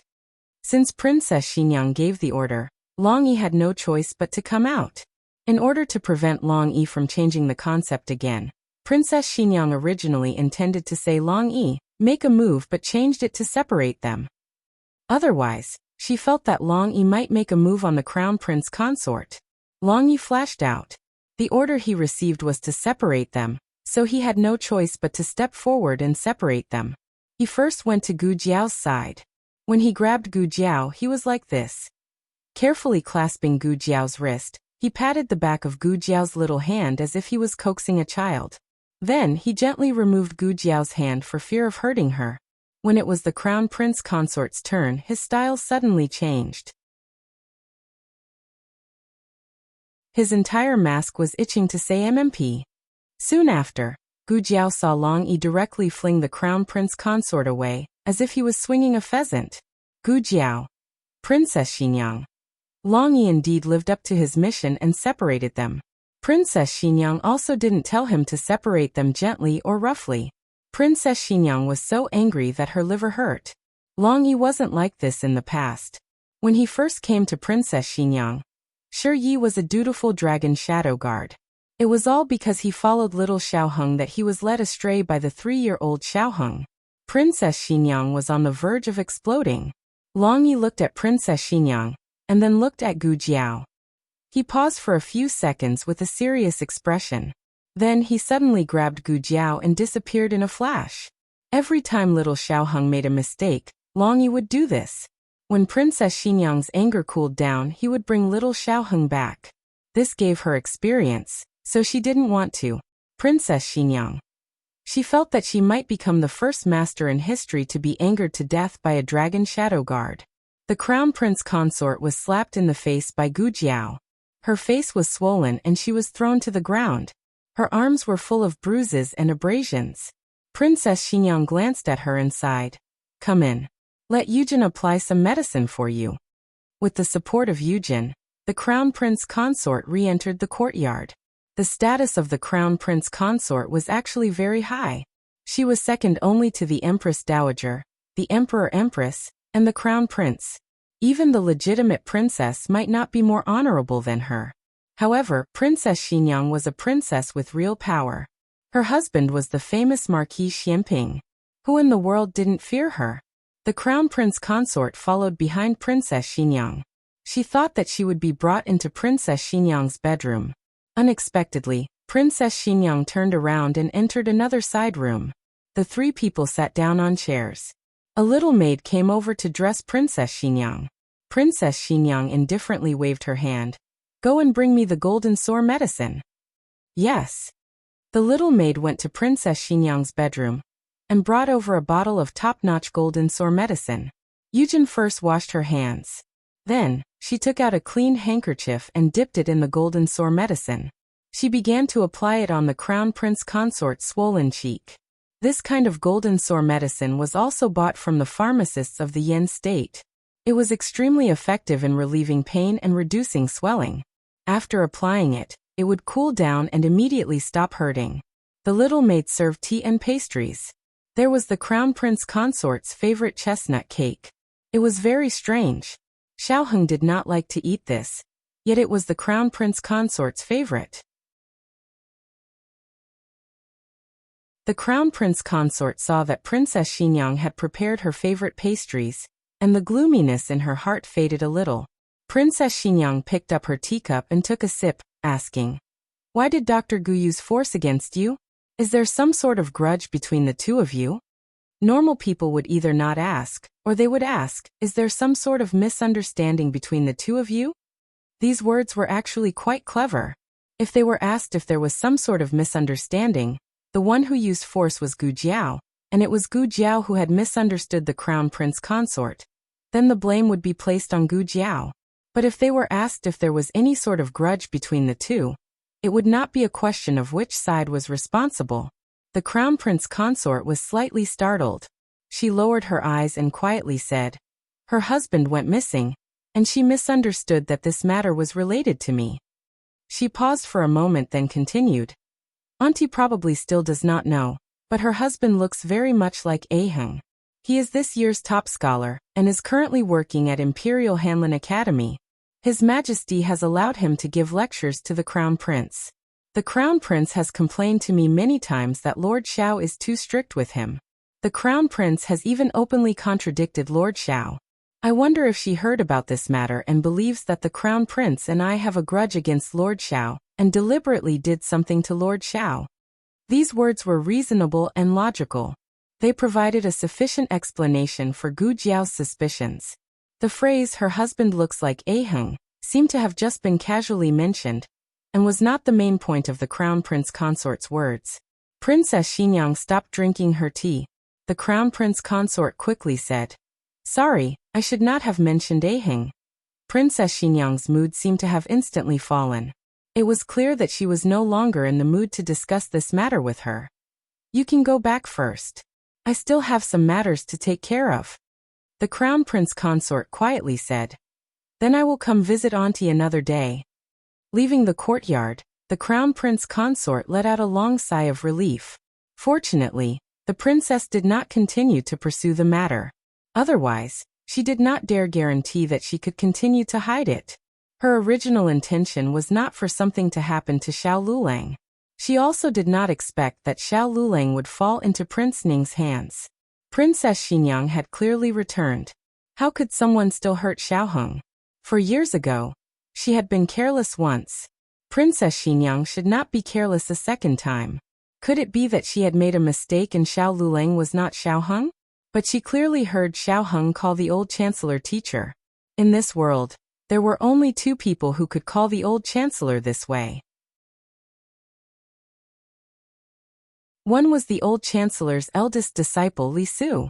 This person had already resigned and left the capital. The other was Xiao Heng. It couldn't be that the old chancellor had accepted Xiao Lulang as his disciple. That year, the old chancellor had clearly said that Xiao Heng was his last disciple. But if Xiao Lulang was Xiao Heng, why didn't he receive the protection of Princess Xinyang? Princess Xinyang had returned to the capital for so long. Could it be that he still hadn't acknowledged her? She could understand that he did not acknowledge Marquis Xian. After all, the father and son had a somewhat distant relationship. It was inevitable that he would feel resentful. But Princess Xinyang was very close to him. He had said before that the person he cared about the most in this life was his mother. Moreover, when she mentioned Xiao Heng just now, Princess Xinyang's expression did not look like she had regained her son.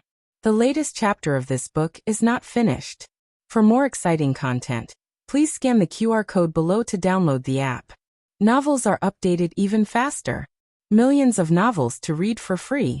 Novels with connotations that could not be found online are all available here. https://www.zhhbqg.com/89642_896428226/1101366643. HTML Genius remembered this website's address in 1 second. www.zhhbqg.com Biku Pavilion's mobile reading website.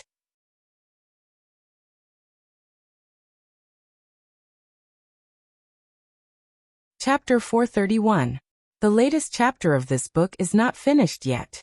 For more wonderful content, please scan the QR code below to download the app. Novels are updated even faster. Millions of novels are free to read.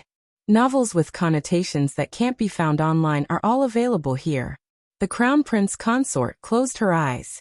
Either Xiao Lulang really wasn't Xiao Heng, or Xiao Heng hadn't recognized Princess Xinyang yet. The Crown Prince consort's mood was incomparably complicated. Crown Prince consort. Yujin's voice interrupted the Crown Prince consort's thoughts. The Crown Prince consort came back to her senses and asked politely, "Lord Yujin, what's wrong?" Yujin said earnestly, "Regarding Dr. Gu's matter, I asked the Crown Prince consort to give face to the princess and forgive him. There is no cure for the princess's heart disease. It was only after meeting Dr. Gu that she was finally relieved." Hearing this, the Crown Prince consort frowned slightly. Wasn't the 100-flower pill effective last time? Yujin shook her head. To be honest, that wasn't the effect of the 100-flower pill. It was Dr. Gu's medicine. The Crown Prince consort clenched her white hands. Yujin said again, "Crown Prince consort doesn't need to take it to heart. In the princess's heart, you are the person closest to her. It's precisely because she views you as family that she doesn't treat you as an outsider." Who wouldn't be happy after hearing these words? The Crown Prince consort smiled generously and said, "Don't worry, I'm not such a petty person. I won't tell His Highness the Crown Prince and Father Emperor about today's matter. If they ask, I'll say that I was careless and injured myself." Yujin held the Crown Prince consort's hand. Only the Crown Prince consort is so considerate of the princess. That's right. Only she was sincere to Princess Xinyang. Regardless of whether Xiao Lulang was Xiao Heng or not, and regardless of whether Gu Jiao was Princess Xinyang's daughter-in-law or not, she was the person closest to Princess Xinyang. After long, he carried Gu Jiao out of the residence on Vermilion Bird Avenue. Gu Jiao thought that he was going to take her out for a stroll. Who would have thought that Long Yi would directly throw her into the princess residence? Gu Jiao had never been to the princess residence, but this didn't prevent her from recognizing the words on the plaque. Gu Jiao expressionlessly looked at Long Yi, who threw her into the princess residence. To worry for your future date. Did he even know how to pick a place? There were servants on duty in Princess Mansion, but the movement of Long Yi was too light, so no one noticed that someone had entered Princess Mansion. Gu Jiao sat on the chair, and looking at Long Yi, who had jumped onto the beam, she asked word by word. Can we change the place? Long Yi didn't respond. Gu Jiao. Hero, are you saying that the destination and the time of the trip are not allowed to be changed? Let's discuss it again? Gu Jiao thought for a moment and said, why don't you come down, and we go to the yard to write? Or can you tell me how long we have to stay here? The princess won't be angry for long, right? From beginning to end, Long Yi ignored Gu Jiao. Gu Jiao tried to open the door, open the window, and slip out, but she was pulled back by Long Yi. In the end, Gu Jiao gave up resisting.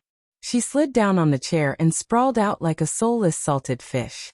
However, it was from this angle that she swept her gaze across and saw a pile of scroll paintings. She sat up, walked to the front of the multi-treasure pavilion, and pulled out a scroll painting from a large bottle. She untied the ribbon and opened it to take a look. It was actually a portrait of Xiao Lulang, or Xiao Heng. It was a 13-year-old Xiao Heng, dressed in white, pure like jade. She opened another portrait. It was also a 13-year-old Xiao Heng, dressed in the clothes of the young chancellor. His style was peerless, and his nobility was unparalleled. Whether it was the young duke or the young chancellor, his eyes were filled with starlight. His smile was clean and warm, like the purest piece of jade in the world. Gu Jiao caressed the smiling youth in the portrait, her fingertips tracing his face. It was hard to believe that such a smile had disappeared from his face forever. The light in his eyes was also gone. Gu Jiao rubbed her chest. There wasn't only one portrait, and there wasn't only Xiao Heng's portrait. Gu Jiao also saw Princess Xinyang. Princess Xinyang was truly beautiful when she was young, and she was also beautiful now. But in the past, she was a delicate flower under the sun, exuding exuberant vitality and vitality. Now she had become a silk flower. Beautiful was beautiful, but she was no longer lively. Gu Jiao also saw a portrait of mother and son in the same frame. It was Princess Xinyang, who was in her 20s, and Xiao Heng, who was 5 years old. Princess Xinyang was hugging him, so gentle that time seemed to have calmed down. Princess Xinyang and Xiao Heng didn't have that kind of bad relationship with her parents in her previous life. They used to be the most intimate people in the world, the people who needed and relied on each other the most. Slacking off again, aren't you? This old woman didn't keep an eye on you for a while, and each and every one of you started to slack off. Later on, if the princess finds out, be careful of your skin. Suddenly, the voice of a fierce mama came from outside the room. She walked towards the direction of the sleeping chamber. She came to the door, and put her hands on the door. Just when she was about to push open the door, Long Yi suddenly jumped down from the beam, grabbed Gu Jiao and jumped out of the window with her. Caught by Long Yi, Guai little chick Jiao Jiao's face was ashen. Next time, can you let me know in advance? Because of this mama's interruption, the one-day tour of the princess mansion ended ahead of time. This was also very good, otherwise Gu Jiao really didn't know how Long Yi would hold her head and hide her. But just now, everything had happened too fast, so Gu Jiao didn't have time to put back the portrait in her hand. At this moment, she was still holding the portrait of mother and son in her bosom. In the courtyard of Vermilion Bird Street, Xiao Lulang slowly woke up. He stared at the somewhat unfamiliar ceiling, and for a moment he didn't know where he was. He again looked at the furnishings inside the room, and only after a long time did he react to where he was. He blinked his eyes in disbelief. His mind began to recall the matters of yesterday. He seemed to have been taken away by Long Yi, but he didn't know where he was taken to because he had fainted. Although he had woken up in the middle of the night, he wasn't too clear-headed. Seeing Gu Jiao beside him, he again fell asleep. In the middle of the night, that hand on his forehead. This young master, are you awake? A little maid pushed open the door and entered. This was a servant brought back by Princess Xinyang from Fengdu Mountain. Xiao Lulang had never seen her, and she had also never seen Xiao Lulang. She didn't know the identity of Xiao Lulang. only knew that he was a person brought back by Long E. Why would Princess Xinyang tolerate an outsider sleeping on her bed? She didn't know, and also didn't dare to ask. Seeing the unfamiliar maid, Xiao Liulong's mind suddenly flashed with an absurd guess, and he asked, "Where is this? Where is your master?" The little maid said, "This is Vermilion Bird Street. Is young master asking where the princess went?" Xiao Lulang probed. "Princess Xinyang?" The little maid nodded her head. "Yes." It seems it wasn't like he had guessed. This house didn't have a new master. Xiao Lulang asked again. "How long have I slept?" The little maid said, "Half a day and one night. You came yesterday evening, and now is the noon of the second day. Young master, are you hungry? The kitchen has stewed porridge." For the time being, Xiao Lulang didn't have any appetite, so he paused and asked, Where is the princess?" The little maid pointed outside. The princess returned to the princess mansion. Xiao Lulang bitterly smiled. As expected, she still didn't want to see him. The latest chapter of this book is not finished. For more wonderful content, please scan the QR code below to download the app. Novels are updated even faster. Millions of novels are free to read. Novels with connotations that can't be found on the internet are all available here. https://www.zhhbqg.com/89642_896428266/110111244. HTML Genius will remember this site's address. www.zhhbqg.com Bkuj mobile reading website. That you're tuning in to the Earbook Haven YouTube channel. Don't forget to subscribe and join us on this journey to catch the most captivating stories.